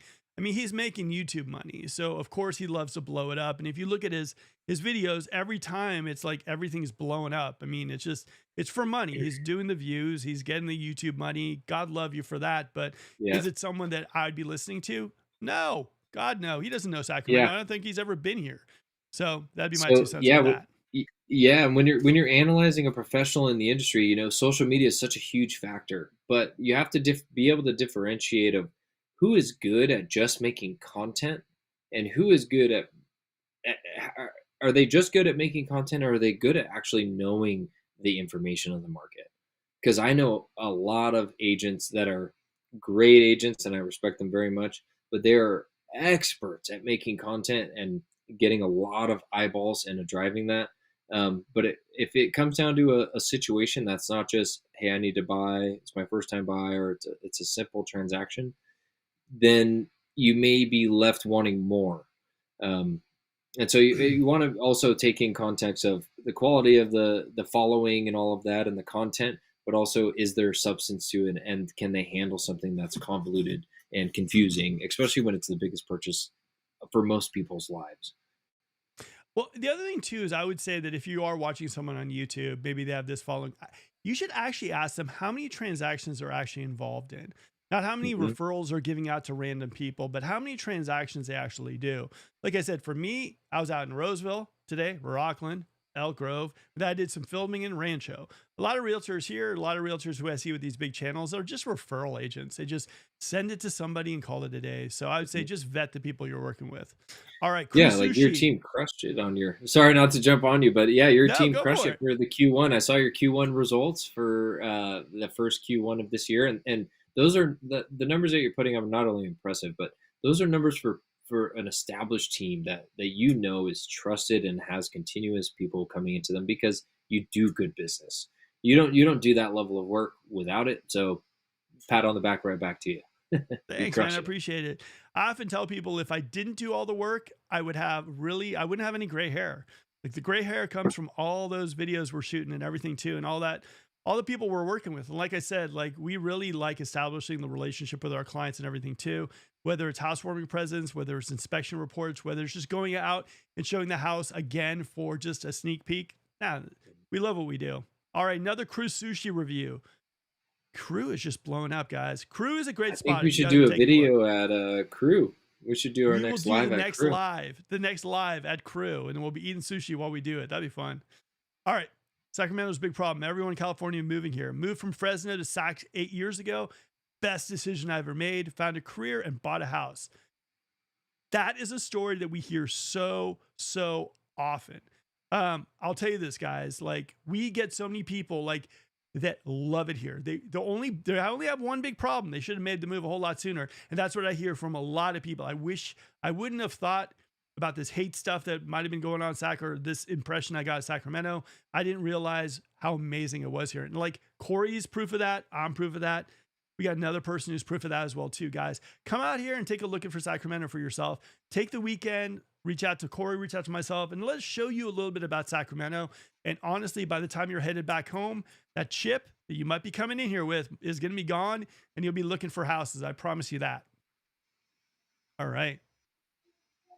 Will you do more home tours? Miss those videos? Absolutely. I will be doing a house tour of the Tuscan house and of this house in Folsom.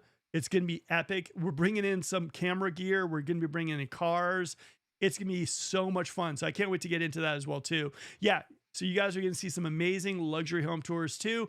And I also want to throw out more new home tours where I see that like they're really like legit incentives and there's something that you guys should be like looking at. So yeah, those things are all coming out. I'm getting really excited. I moved from Caldwell Banker to Guide. Nothing wrong with Caldwell, but like Guide has kind of inspired me to kind of like get going as far as these new home tours and as far as the luxury home tours as well too. So you're going to see a lot more of that stuff on this channel, and I'm going to be super excited to bring that to you guys. So I'm excited for that as well too. All right, this one's for you, Corey. Sacramento, California update 2025. Hey, how's the market in Elk Grove? 95624, close to Old Town. Great video, thanks. What do you think about 624? I mean, gosh, Elk Grove's just always been a powerhouse for the Sacramento market. So I think it's a great appreciation market to purchase in. I don't really think you can go wrong in that area. I would just, there Elk Grove can be pocketed where you drive down one or two streets in a neighborhood and it feels great, and then you drive down another one and you're like, oh, it just feels different. It's not necessarily bad, but it might not be the fit. And so, just when you're looking at homes in that area, I think it's more about the personal choice of the home. I don't think with that location and schools and the drive, the demand, the growth, you're going to do well if you own for the typical ownership length of 5, 7+ years. You're going to do really well, and Yeah. hopefully you enjoy your home there. It's a good place to be. Elk Grove 624 too. You got the connector project coming in right down Grant Line, so you're gonna be shooting a Folsom. I think the 624 is great. I think, depending on where you live, you got a little rural, you got a little, like, you can get those chickens in there and everything too. I think you have a lot more space to breathe than like the 757 and the Yes. 758. I moved a few people into the 624 and they're all smiles. So I like that market. I think anything that has that Elk Grove name attached to it, like Corey mentioned, is on fire. So honestly, Yeah, you like, got I the think you're zoo in good coming shape. in. You got the new Grant Line access way coming in. I mean, it's just so much growth. And Oh we yeah, should yeah, touch yeah. on rail yards too. I got some info on that too. Hit me, go hit it. Yeah, so Sac Rail Yards, they have a whole new development project going in the Sac Rail Yards. This is northern Sacramento area. Traditionally, just a very industrial area. You have rail cars going through there. I mean, it's a rail yard, but they have plans to develop this area into a modern, hip, live, work space. We have the new Costco going in, and now Kaiser Permanente just plans to break ground on an 18-acre medical facility there. And so that market, that northern Sacramento market, which is very industrialized, it's kind of a hybrid of Natomas is really the standout there for neighborhoods, North Natomas, South Natomas. You're going to have huge appreciation growth in that North Natomas area. I'm excited to see what it does to the Del Paso area, and see if we get some change in that area. But there's going to be a whole robust growth of development there, and I am very very excited to see what happens to that area. I've mentioned to my wife multiple times, yeah, that if we had millions of dollars stashed away, a lot of that development land between North Sacramento or Sacramento and the Sacramento airport would be the place I would be looking at to invest with, like a big heavy land purchase, because that is all going to grow into such a cool new hip spot, and I'm excited to see where that goes. Oh yeah, yeah. West Sacramento one. Yeah, I think you're right on. I love that area. Innovation Plaza is going on over there too. There's some really great stuff. So yeah, You got and you the got A's Top coming in. Golf. Yeah, so yeah, Top Golf. It's like there's so many. You got a new Costco going in. It's like there's so much growth there that, and then it's going to connect, into Lincoln and all those other areas. It's all going to start blending together. But I'm really keeping a close eye on that location. Yeah. All right. Why Sacramento, California is the next big thing. 2025. Stupid. Go north. Waste of money going to Sac. I would say there's a lot of people who made a lot of money in Sacramento who would probably beg to differ with that. And not to mention, here's the thing: there's a lot of stuff popping up in Sacramento that's crazy. You got the Connector Project, you got Top Golf, Whitney Ranch Retail Center, you got Placer One, Placer Vineyards, Bickford. Just you got so much stuff, man. Nah, Sacramento's Yeah, gonna I'm be curious rocking for a how long, how long far time. north. I mean, you can go a lot from Sacramento to the Oregon border. I just did this drive last week, and there is a lot of space between those two. So I'm curious, how far north are you going to Redding? Are you going? How far north are you going? And I'm curious to hear more input on that. Maybe he's going to Alaska. Yeah, yeah. I mean, you go north, you're in a different state. So yeah. All right, 954 is the sweet spot in Elk Grove. 957 is too busy. It's going to get busier, more congestion, absolutely. I just wish Elliott Homes had better house plans, and the Melrose is super high. Yeah, I think Melrose are going to go higher in Elk Grove and higher in Elk Grove. And I think there is going to be a little problem with traffic and density in Elk Grove, especially the 757. I think like for me, I love the man-made lakes and the 758, and I think the 624, like you said, I think it is a sweet spot. And I think that area, people are going to be making money hand over fist in that area. So I Yeah. am with you. All right, next one. Boom. Update Sacramento real estate market. Winter, I think, is the best time to buy. Bought mine in winter 2016. What do you think? Good choice. I think so too. Same here. What do you think? It's funny because historically, I always have a killer December, November, December. I always have just standout months, and I think I work my real estate job like I'm an obsessive worker. So a lot of times agents kind of tail off. You hit Thanksgiving, and they're like, I'm done for the year. Maybe close a deal between now and January, but they're pretty much checked out.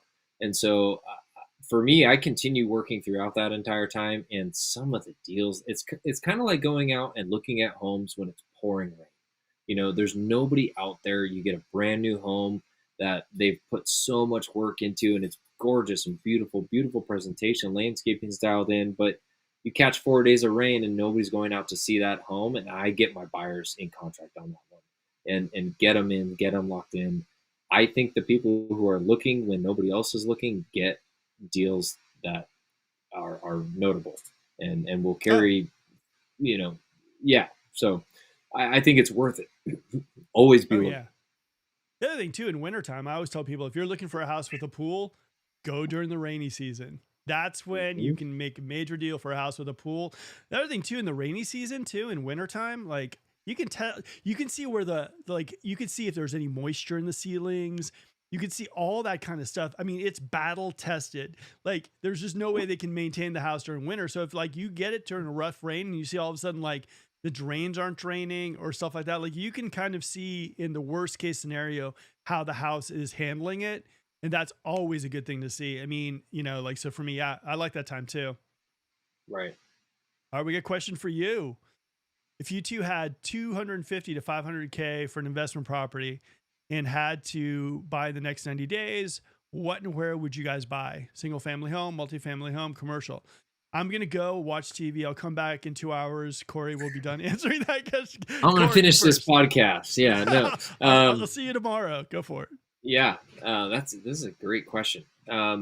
If we had 250 grand to 500 grand to spend for an investment, um, I would be looking broadly across. I would consider single family, but I would be heavily considering multifamily or mixed use. If you have the appetite for a commercial property, then I would say definitely look in that area, because with that price point, you can get something that'll perform just as good as a single family or multifamily rental. But the overhead, or when you have a commercial investment, these people are going there to conduct business. They're going there to work. They're having their coffee there, maybe lunch, and they're going home using maybe restroom facilities, but they're not living there. They're not beating the property up. So I've had a lot of people that say, hey, I want a good single family home rental, but I convert them to buying an industrial warehouse because it's 4 concrete walls with a steel roll up door, and you can get the same rental income as you can a single family home with 4 toilets in it, people living there, tons of appliances, all of that. So I would lean towards either a single family, multifamily rental, something with an ADU, 2 family, 2 homes on a lot, something like that. Or if you have the appetite and the desire for it and the capability, I mean, there's commercial loans and commercial business and insurance are different. But if you have the ability to get into that commercial space, then I think you have a lot of tons of opportunity. And with that budget, you have the ability to look at all kind of parameters. All right. I like Good it. I like question. it. Great question. I would say I would lean into more single family myself. I'd go like by that Oak Park area near Tahoe Park. I like that area specifically. I think for rental, I think Rosemont area, you can get yourself maybe a 4 and 2 for like maybe 425 and still Hmm. have some left over for renovations. I also really like Old Roseville. I think like Old Roseville is one of those spots that if you pick right, because it has the name Roseville, you're still gonna get a lot of attraction as well in that area too. And I like the rentals out there as well too. So that would be me. I think there's also creative ways to make money in this market. Okay, here I'll tell you this. This is an interesting one. This guy named Terry. He works at Tri Point Homes. Really nice guy, right? What he does is he finds one of those communities that he knows are blown up because the first couple of days, a community is going to blow up. Basically, what the new homes do usually is they start low, to get to chum the waters, and then all of a sudden it goes up. So he ends up buying one of the first homes that is for sale, and then once the community is already built out, because every price increases, goes and goes and goes. He'll buy something for like 450. By the time the entire place ends up, stuff selling for like, I don't know, 550, 575. And then he ends up selling it, making like 60 grand or whatever, because, he's got to carry it. And then he just is off to the next community. So he has this thing. Like, if you ever go to Tri Point, you talk to Terry, you ask him that specifically, and he makes money just doing that. He just, Tri Point, like the one Canterley and Lariat, he bought actually one at Canterley and one at Lariat. And he was telling me he made like over 100 grand selling both. So like, I was like, that for me is just amazing. If you can, and it's going to take them a while to build it and everything too. And then you have appreciation. You can even sell it the second, so I don't know. I think there's creative ways. I'd say, like, if you want to go outside the single family realm, I'd say totally talk to Corey as well too. He's got creative ways. I tell you, we've worked with so many clients that were kind of desperate as far as like not being able to do what they want to do. And he's been able to talk them into, not talk them into, but just basically give them options that make sense for them. So, there's always a way. Right.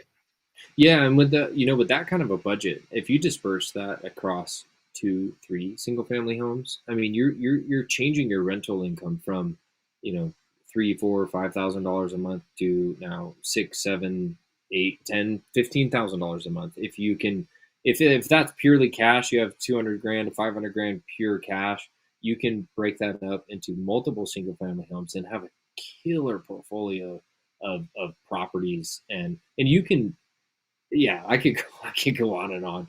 You could break that down into 1031 exchanges later down the road, individually, together, to preserve taxes. You can do so much with a single family portfolio the options are endless. What do you think of this? Pocket Greenhaven. It's beautiful, but careful. It's lowland and flooding is a threat there. And it literally is a pocket where water will pool. I've never heard of too many people having that situation, but this also does ring true. It is kind of like near the water. Have you ever heard of anything happening over there? I myself have never like had that as being something that should be on someone's radar. Have you? No, I haven't. I mean, Pocket, the river, it's called Pocket because the river just goes down straight and then circulates around this one little bubble and then continues going straight. And that's why it's called Pocket. But I've had clients, sellers and buyers buy there, and they have not have any sort of flood insurance. And those are things that we pay huge attention to when we're in a transaction on both sides. So I think there probably are locations closer to the river that probably do require flood insurance. But for the majority of the Pocket area, I don't think that applies. I think there are some close to the water that would apply to. But I haven't seen that in my experience. Tell you one thing though, if the Pocket Greenhaven was in Florida, there'd be gators all over that. I'm not a big fan of it. It's a beautiful area. Oh, not a fan of gators, but I'm a fan of Pocket. There we go. All right, Sacramento and California generally need to actively work on curbing. All right, not to mention how many vacant storefronts. I think here's the thing. I think the thing about Sacramento right now, what you're seeing is like there's going to be a real interesting like divider between like new Sacramento and older Sacramento. You see what I mean? Like, I think that the newer stuff, like even Folsom, right? Older Folsom and newer Folsom, like it's going to be interesting how this new Melrose communities, all these new commercial things developing, all this new stuff blends with the older stuff. It'll be interesting to see how it all plays out. It's going to be really interesting. Okay, go ahead. Oh, no, sorry about that. Hit me. Yeah, I think I've living in the area and I think you see more of that in more of the downtown environments, but I've only seen improvement in that living here. I've only seen improvement in the last 2 or 3 years on that. I haven't seen it getting worse. And maybe that's just me, but I see that there's at least some sort of effort to keep it cleaned up. Well, okay, here's one thing to say before we jump into this. I think Sacramento is an interesting one because I think a lot of people assume that, like, Corey's hanging out downtown. I'm hanging out downtown. Downtown is where everything's happening. It doesn't work that way. There's like pockets of, like, Folsom people kind of stay in Folsom unless maybe they go to Roseville now and again for some additional shopping. Roseville people stay kind of in Roseville, like, like El Dorado Hills. It's weird. I've talked to people who live in Serrano and they have no clue about any of the restaurants, anything happening in East Sacramento, and vice versa. So it's kind of like everyone has their little pocket of where they hang out, and some pockets are worse than others, but it's very weird. Like, it's not like one of those things where everyone goes like, oh yeah, we're going downtown.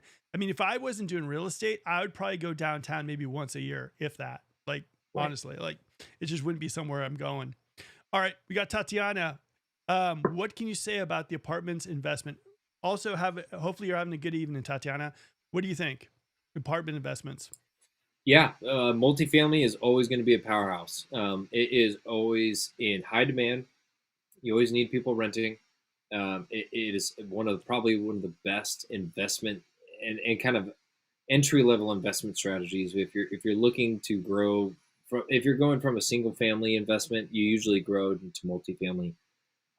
So yeah, apartments are great. You need a dedicated professional to look over the income, the leases, what that entails, the tenants that are included. There's a lot of variables that go into play to make sure that this is going to be a cash flowing investment and make you money versus just being a money pit. So there's a lot of variables that go into that. Probably too much to say right now, but you have to check the leases, the rent roll. Rent roll is how much each tenant is paying each month, what that is bringing in for you, what the buyer's payment and loan situation is. If they're paying all cash, then obviously they're going to start making money right away. But if it has a lot of deferred maintenance, that could really hurt you. And if you're heavily leveraged, you have a minimum down payment, you're buying a property with low rents, it's underperforming, and it has a lot of deferred maintenance, you can get yourself in a really bad spot where you can't, you would have to pay to sell it. Essentially, you would lose money. So there's a lot of variables that go into it, and the high performing apartments that are going for good prices often get sold and gone off market before they even hit market. So Well, you gotta, yeah, go ahead. I was saying Sacramento's always been a very strong rental market. You know what I mean? Yes. Like, in apartments, even condos, single family. I mean, like, it's been a gold mine. A lot of people in the Bay Area, they don't even own a house in the Bay Area, but they own a house and or they own multifamily here. So it's always been kind of a jackpot for people. You know what I mean? Yeah, I have 3 or 4 clients from the Bay Area that all own single family homes in the Bay Area now, but they want multifamily homes in Sacramento currently. And they're leveraging their homes, pulling HELOCs or 401ks, self-directed IRAs, in order to fund the purchase of their new investments into multifamily. People who are scared of the stock market, if you have a retirement account, we should talk on this. This could be its own show in itself, but if you have an old Hit it. retirement account, a 401k, an IRA, something that's being heavily affected by the stock market, a retirement tax deferred account, you can roll that over to a self directed IRA, still get all the benefits of the tax deferred retirement savings, but you can invest that into real estate, physical real estate. You could join in, you could put that money into a fund, which now you own, say 1% of Starbucks or a Dutch Brothers or whatever it may be. You could put that into a duplex. You could put that into whatever you want. It stays tax deferred, and it gives people the ability to invest in real estate using their already hard earned money, in order to roll that over, remain tax deferred, but still invest in real estate. And that's exactly what I'm doing currently with my old 401k. I'm rolled it over to a self directed IRA, and I'm holding it in some general mutual funds until I find the right real estate deal that I am ready to dump those funds in to move forward with. So if you feel like you want to invest in the market and you don't have the ability to, or don't have the down payment, but you're sitting on a 401k that has some money into it, you still have the ability to use those funds to invest into real estate and keep it tax deferred without paying penalties. So, um, like I said, I think big topic of tonight's conversation is options, bringing you options of what to do, how to invest, grow your real estate portfolio, grow your wealth. This is just another way to do it, and I'm doing it myself. So, Here's the thing. Also, we're starting another channel about this type of like investments as well too. We just got to start recording the videos. Probably will happen next week. It's gonna be a good channel though. It's gonna be primarily based on investing, commercial stuff, and everything too. So stay tuned. It's gonna be great, and we're gonna blackboard a lot of stuff and see what pencils and what doesn't. All right. So we got this. And Tatiana, thank you very much for the comment and the question. We really appreciate it. Okay, why California living just keeps getting more expensive? That was last week's PG&E. Screw PG&E, and they'll be starting to charge a fee to pay your bills online using credit card, using your route and account number. The only way to avoid this is set up automatic monthly payments with these things. It's just PG&E, guys. PG&E. Why? You have the worst reputation. I mean, PG&E, like it is like you guys don't realize how great SMUD is. You don't even realize how great Roseville Electric is. PG&E is it's just brutal, don't you think? 100%. I'm a PG&E customer, so and I completely agree. If you can avoid PG&E, great. I would say though, if you love a certain area and you're like, God, I'm not even close to PG&E or SMUD territory or Roseville territory, and you love the area, still look.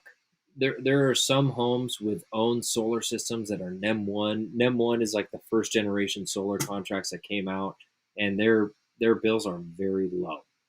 I'm in PG&E territory, and my house just happens to be covered by 28 different oak trees that are just. My house is canopied; it's in shade. My insurance hates me because I have trees all close to my house, and I have to deal with that problem now. There's always pros and cons. I have to deal with the tree problem now, and the leaves, and the maintenance, and all that. But my utilities remain low because I'm shaded, but I can never qualify for solar. So there's pros and cons. If you like the areas that are only PG&E, continue to look, but express to your professional that you're concerned about these utility costs because those are something that are like unmitigated and uncontrollable with their rate increases right now. So, Also, yeah. Also, yeah. people come up here and they double the size of their house and they don't realize how much more it's going to be dealing with PG&E. So just be careful. Yep. All right. Is the housing market in Sacramento facing challenges due to high mortgage rates? If a house is this is exactly the key to the market. If a house is priced properly, aggressively, it won't sit long. You will get those crazy offers. Like Corey mentioned before, you have to trust the person you're listing a home with. You really, really have to trust them. If you don't have that trust that they have a strategy that's going to work and you don't trust the professional, find someone else that you do trust because this is key to get your house sold. Yeah, and I would say keep in mind that the house or the price that you list your house for is not what you have to accept. A lot of sellers I've worked with, they said, well, if I list it at this price and I get an offer at that, aren't I obligated to accept it? You're not. You have the control of that. So you can list your house and you can test the market. You will gain days on market and have your home marketed, which could be, negative. But if you want to test a price, test it. That's the best way to do it. Yeah. All right. Is the housing market in Sacramento facing challenges due to high mortgage? The house prices are way too high for the average Sacramentoan. Until the house prices come down, we will still have the same problem, regardless of interest rates and insurance. Yeah, and that's kind of what we mentioned before. I mean, for people who grew up in Sacramento, it's just, like I said, house prices went like this. Employee wages went like this. So it is a problem, and it's a systemic problem. It happens in various areas. Like I said, it happened to me in Marin, happened to Corey as well too down south. It just is what it is right now in Sacramento. I don't think house prices will ever come down to the point where people can jump back in at what they were. I mean, you might see a little dip here and there, but I think prices are going to go probably eventually one way, and it's just up. So, and that's not me trying to be Debbie Downer. No, I think it is. That's data backed. That's what you're saying is data backed for 30 plus, 40 plus years. There are times where the real estate in California and in Sacramento go down. There are, but those are usually 1 to 2 year stints. The average home ownership age range is 7 to 10 to 13 years now. It's growing, it's getting longer as we speak. So you may have those dips, but California is an appreciation state, and that's been proven for decades. Rob says, great point. 100% was in Folsom's market. Correct prices, they flew. Still see the incorrect one sitting. 100%. I'm with you. Yeah, like it is. Pricing is gonna like I said this. Like I think I said this in January. I said that the big key to our market is going to be if sellers price where they should price it or if they don't. And I think what we're seeing right now is like you said, things sit if they're incorrectly priced, and if things are priced correctly and you trust a realtor, like you could get those multiple offers and they could blow up. But it's got to be trusting your listing agent. If you don't trust them, like why work with them in the first place? It's just not something that's worth it. Yeah, and I'm sure you've been in this position before because I've been in it multiple times where I go to a listing appointment and I say, "Look, we can price at 850 if you want, but your house most likely will end up selling at like the 750 mark." So I'm happy to price where you want and deploy all of my marketing tactics in the absolute best way possible for you at this price point. And I've had people, two different scenarios, either walk away completely or say, let's try this, and they reduce down to maybe 800, and then they say, hey, I want to cancel listing, I want to go in another direction. And then you watch another agent take on the listing, and they start at 799, and they reduce 775, and then they go to 749, and then they end up selling at 750. And it's frustrating because the seller ended up getting the same exact result, but now they're 90 days into their plan instead of 2 weeks into their plan. You could have been 2 weeks into the market, same result, by trusting the advice that I'm giving you because it's data backed. The advice I'm telling people is I'm not dictating the price of your home. I'm basing it off of data that other agents and other buyers are all looking at to price your home. So, Yep. yeah, sometimes if you're shooting for the moon, you can really hurt yourself and waste a lot of time instead of saying, hey, if I'm willing to take this price, maybe we can do this in 2 weeks. Let's jump on. Let's do that. I'm not encouraging people to just price your home super low, but base it off the data, I guess, is what I'm taking. If your agent's saying it should be this price, ask them why. They should have multiple comps that back that data up, and that's how I base. You have standouts that don't go along with the data, I will say that, but most of the time the data is very accurate, and there's a reason why that is. No, I'm with you 100%. I would rather price aggressively and get on there and get the best. Because here's the thing, guys, also, if your house is sitting there for like 2 weeks and it's just sitting there, people are going to start thinking something's wrong with your house. And if you reduce price, they're going to think something's really wrong with your house. You're going to get lower offers. So honestly, like price aggressively on your house if you're thinking about selling. If you're one of those 2.75ers that are like, hey, maybe I'll get what I want for this. I mean, I don't know if it's even worth it to list your home at this point if you're going to go too crazy on the price. But I think, trust a realtor and understand also there is a smoke and mirrors game that a lot of realtors play where they'll say, hey, what do I'll list your house for whatever you want. And then they know in the back of their minds that they're going to start reducing. And Right. at the end of the time, it burns your time. It's just not a good game. Like Corey and myself are both very, very transparent. I personally like to control pricing. And sometimes I don't mind shooting for the moon, but I'm completely transparent. I say, look, we can shoot for the moon for 1 week, but after a week, if we're not getting the views, if we're not getting the attention on it too, we got to reduce it because if it's on the market for more than 2 to 3 weeks, we're not in a great spot. Yes, it's about expectation. If you're doing a service it's a service-based business. We as agents are providing a service. And if we're providing the service, you should have a clear expectation as the person using our service what you can expect. So if you want to if your house I think your house is going to sell at 750 but you want to price it at 850, I'm happy to do that, and I'm going to spend the money for my photographer. I'm going to spend the money for all this stuff, and I'm not going to ask for anything back if you cancel. But your expectation should be that it's going to be very slow showings. We're going to have very few. You're going to expect to be price reduced. You're going to be sitting on the market asking me what's going on. So just expect it. You just go over what your expectations should be based on your pricing. 100%.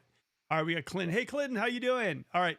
I wish sellers would listen to this advice or at least understand comps. Here's the thing. And, we've been down this road too. I wish I literally could tattoo comps on some of these sellers' foreheads. Yeah. And I think here's the thing. I think what's really screwing up the market is a lot of people aren't serious about selling. I think that's what's messed up. I think that, people are sitting on like 2.75s or the carrying costs aren't that much. And they're just willing to let these houses rot before they sell it for a realistic price. And I think that's really messing up the market. I think if people are serious about selling, be serious about selling. I mean, throwing your house up there and just kind of like having it out there, it makes no sense for me. Like if I'm taking over a listing or if I'm taking a listing, it's to sell it. It's not to go bake some cookies and to just like give you like, optimistic, no, trust me, it's going to sell even though it's $100,000 over.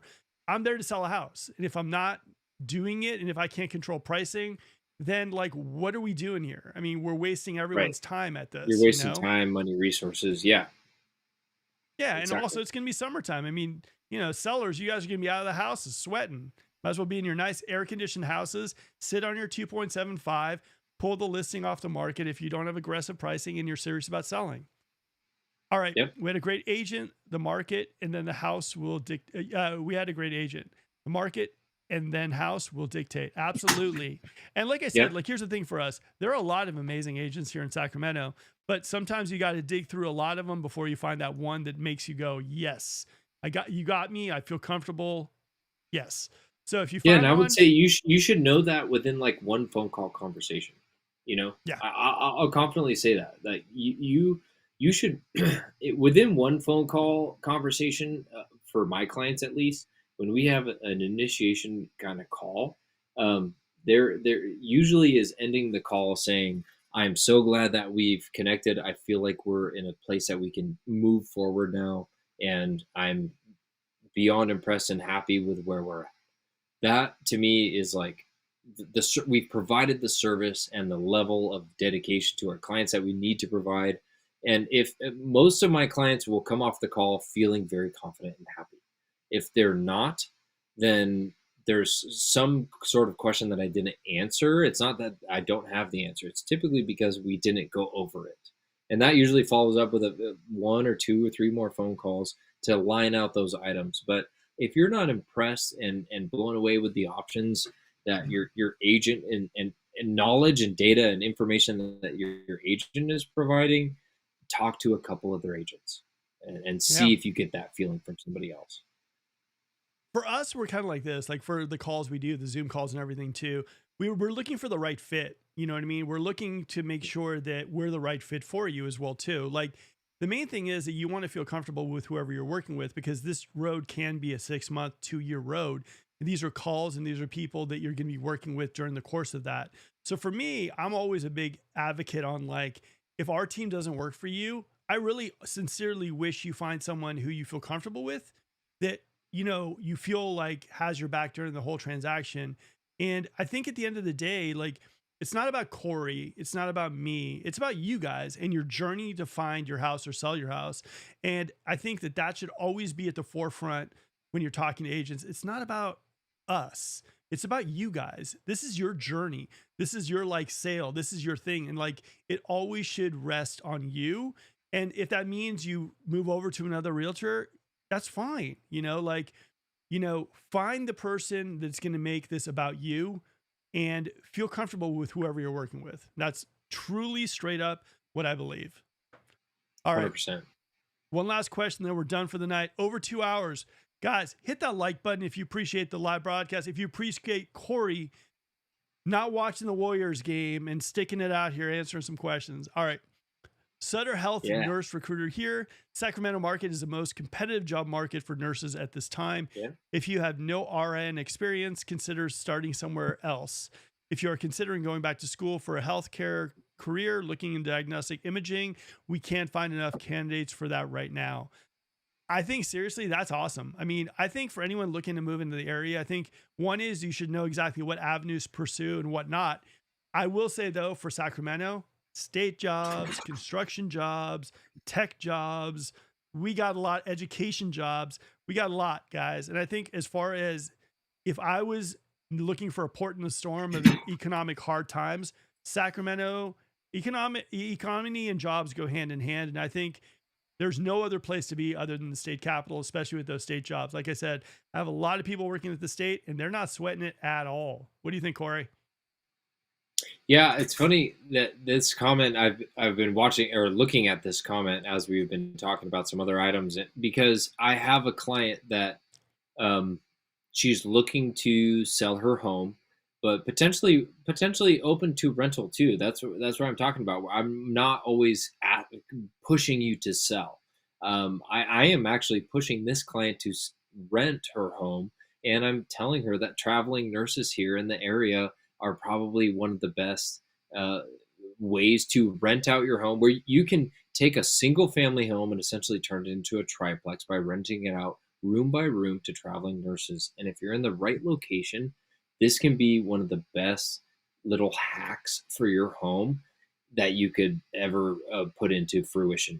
These traveling nurses, she kind of gave me a rundown of what they're offered price wise, or let me slow down. So, what they're offered hourly wise in other locations versus Sacramento. Sacramento is offering almost double, sometimes almost triple what these other locations for traveling nurses are offering. And last year, I just sold a home in Roseville to an ER doctor that got a new big contract with Kaiser. And she had told me that she has an influx of colleagues coming into the area from out of the state. Most of them are coming from out of the state into the area, and building their careers here because of what Kaiser and all these Sutter Health and all these other medical uh, big powerhouses are offering. And so this is another opportunity for you if you own a home close to a medical facility in Sacramento, but you're looking to move out and buy another home. This is another way you can leverage that property into turning it into an investment and buying a new home at the same time and having it partially paid for by renting it out to some of these traveling nurses. This is a huge topic. I think it's going to get even bigger with Kaiser breaking ground in the rail yards, and Sacramento's slowly. Well, we also have the development in Folsom. I think it's a 32 acre, maybe 23-acre medical health facility coming in. Now we have another Kaiser breaking ground in the Sac rail yards. Sacramento is heavily becoming a medical uh, Yeah. hub in a way. Oh, we got Shriners, we got Davis, we got Kaisers, we got Yeah. yeah, Oh, we're Davis doing is really well yeah, with it's that. exploding. Right. New Dignity in Elk Grove, another one coming in Folsom, UC Davis Medical Campus, then a Kaiser campus, like you said, rail yards downtown area, another Kaiser coming in Rose. Yeah, we're good. I love medical here. I mean, guys, if you Yeah, are it's going to someone, blow up. oh yeah, And 100%. all of these nurses are within, I mean, all of these locations that we're talking about are all within 30-minute drives of each other. So all of these locations that you can live in, you can easily commute to these medical facilities. Medical everywhere, man. I mean, that's yet another big job source in the Sacramento area. And honestly, like I would say, challenge anywhere else to show as many medical hospitals, facilities in all of California. Like that's yet another nice job kind of like situation for people in the Sacramento area. And we all know if economic times get tough, state job and medical, oof, that's going to help us support our local Forever. economy as Yeah. well too. So, Right. like I said, guys, I got a million reasons, and you probably know that I love Sacramento. But we're at 2 hours. We're done for the evening. Corey, any parting words for everybody who tuned in? Yeah. Parting words: trust your gut, trust your professional, and always look to the data. If your professional can't provide the data to show what they're talking about, question them even more. And then if you're not getting what you want, ask somebody else. But yeah, at the end of the day, I live here. I moved here by choice. I absolutely love this market. I think there's more opportunity here than most people will ever even think to realize. And the people who take advantage of it are going to be in a very, very good spot in the next 5 to 10 years. That's why, Corey, you and I are here, man. Sacramento is a great spot. Okay, Clinton says, I love living in Sacramento. So do I. It's the best. Just wish there was less traffic, but no, it'll increase on July 1st. I know it will. And like I said, we're on a growth spurt here too. So who knows? The traffic is definitely going to be something that we're going to need to address in Sacramento. I mean, like I said, our city, our metro area was designed in such a bad way that we're using these arteries, and like now we're trying to retrofit the fit. Yeah, it's going to be definitely a long road, but hopefully eventually we get this solved. Because like I said, I'm with you. I love Sacramento. I love the Sacramento area. I love everything that's happening to Sacramento. And I think that at the end of the day, Sacramento is a fantastic spot to live if you're looking for affordable Sacramento. Now, if you guys are looking to jump on a Zoom call and talk a little real estate, put Corey also in the comments when you fill out that Zoom call, and I'll make sure he's on the Zoom call with me as well too. Like I said, he's awesome, and I only bring amazing people that are literally just great realtors, professionals, and everything too for you guys. And Corey's definitely that person, and he's gonna be back on the show for 100%. And 100 state workers will be on. Oh yeah, I know. Oh yeah, no, I was reading about that too. It is going to be brutal. So yeah, stay tuned, guys. And like I said, July is a hot month, and it's gonna be hot for other reasons. We're done. Awesome, Mark. Thank you so much, everybody. Thank you so much for watching. Sacramento. I know. I got okay. Sacramento. Sorry about that. It's that side note. Went snowboarding with my daughter, bit my tongue, so I might be doing that a little bit tonight, so I apologize. But you guys know I meant Sacramento. All right, until next video, guys, we're out of here, and I'm going to drop one on Friday, 7 p.m. as always, and I'm going to have Corey back on the show in a couple weeks as well, too. We're done. Thanks, Corey. That's great. All right, love you guys. See you soon. Okay, guys, hope you enjoyed this video. If you did, please smash that like button. Also, subscribe to the channel because we are dropping a whole lot of content about the Sacramento area. And if Zillow's right or if it's wrong, guys, we do this broadcast every 7 p.m. on Wednesday so you can get real-time data about the Sacramento market. Now, if you're someone who's looking to move into the area, reach out to our team. There's a Zoom link below where we can answer any questions you have about the Sacramento area, plan a fantastic tour for you, tell you a little and anything about like those gotchas that you never hear about in any of the other videos, guys. We're 100% transparent, and we want to make sure the move for you is 100% successful. Now, if you're someone in Sacramento and you're looking to sell your house, guys, we market like no other team in Sacramento. We are the largest YouTube channel in all of the Sacramento area. We can get more eyeballs on your home than any other team in the area. Reach out to our team, and we'll show you the marketing and what sets us apart from every single other team in the area. Now, one last thing before I go, there's a playlist right over there of other broadcasts I've done about the Sacramento area. Education is power. Check out those videos. You'll thank me later. Again, guys, this is Mark. Have a good one.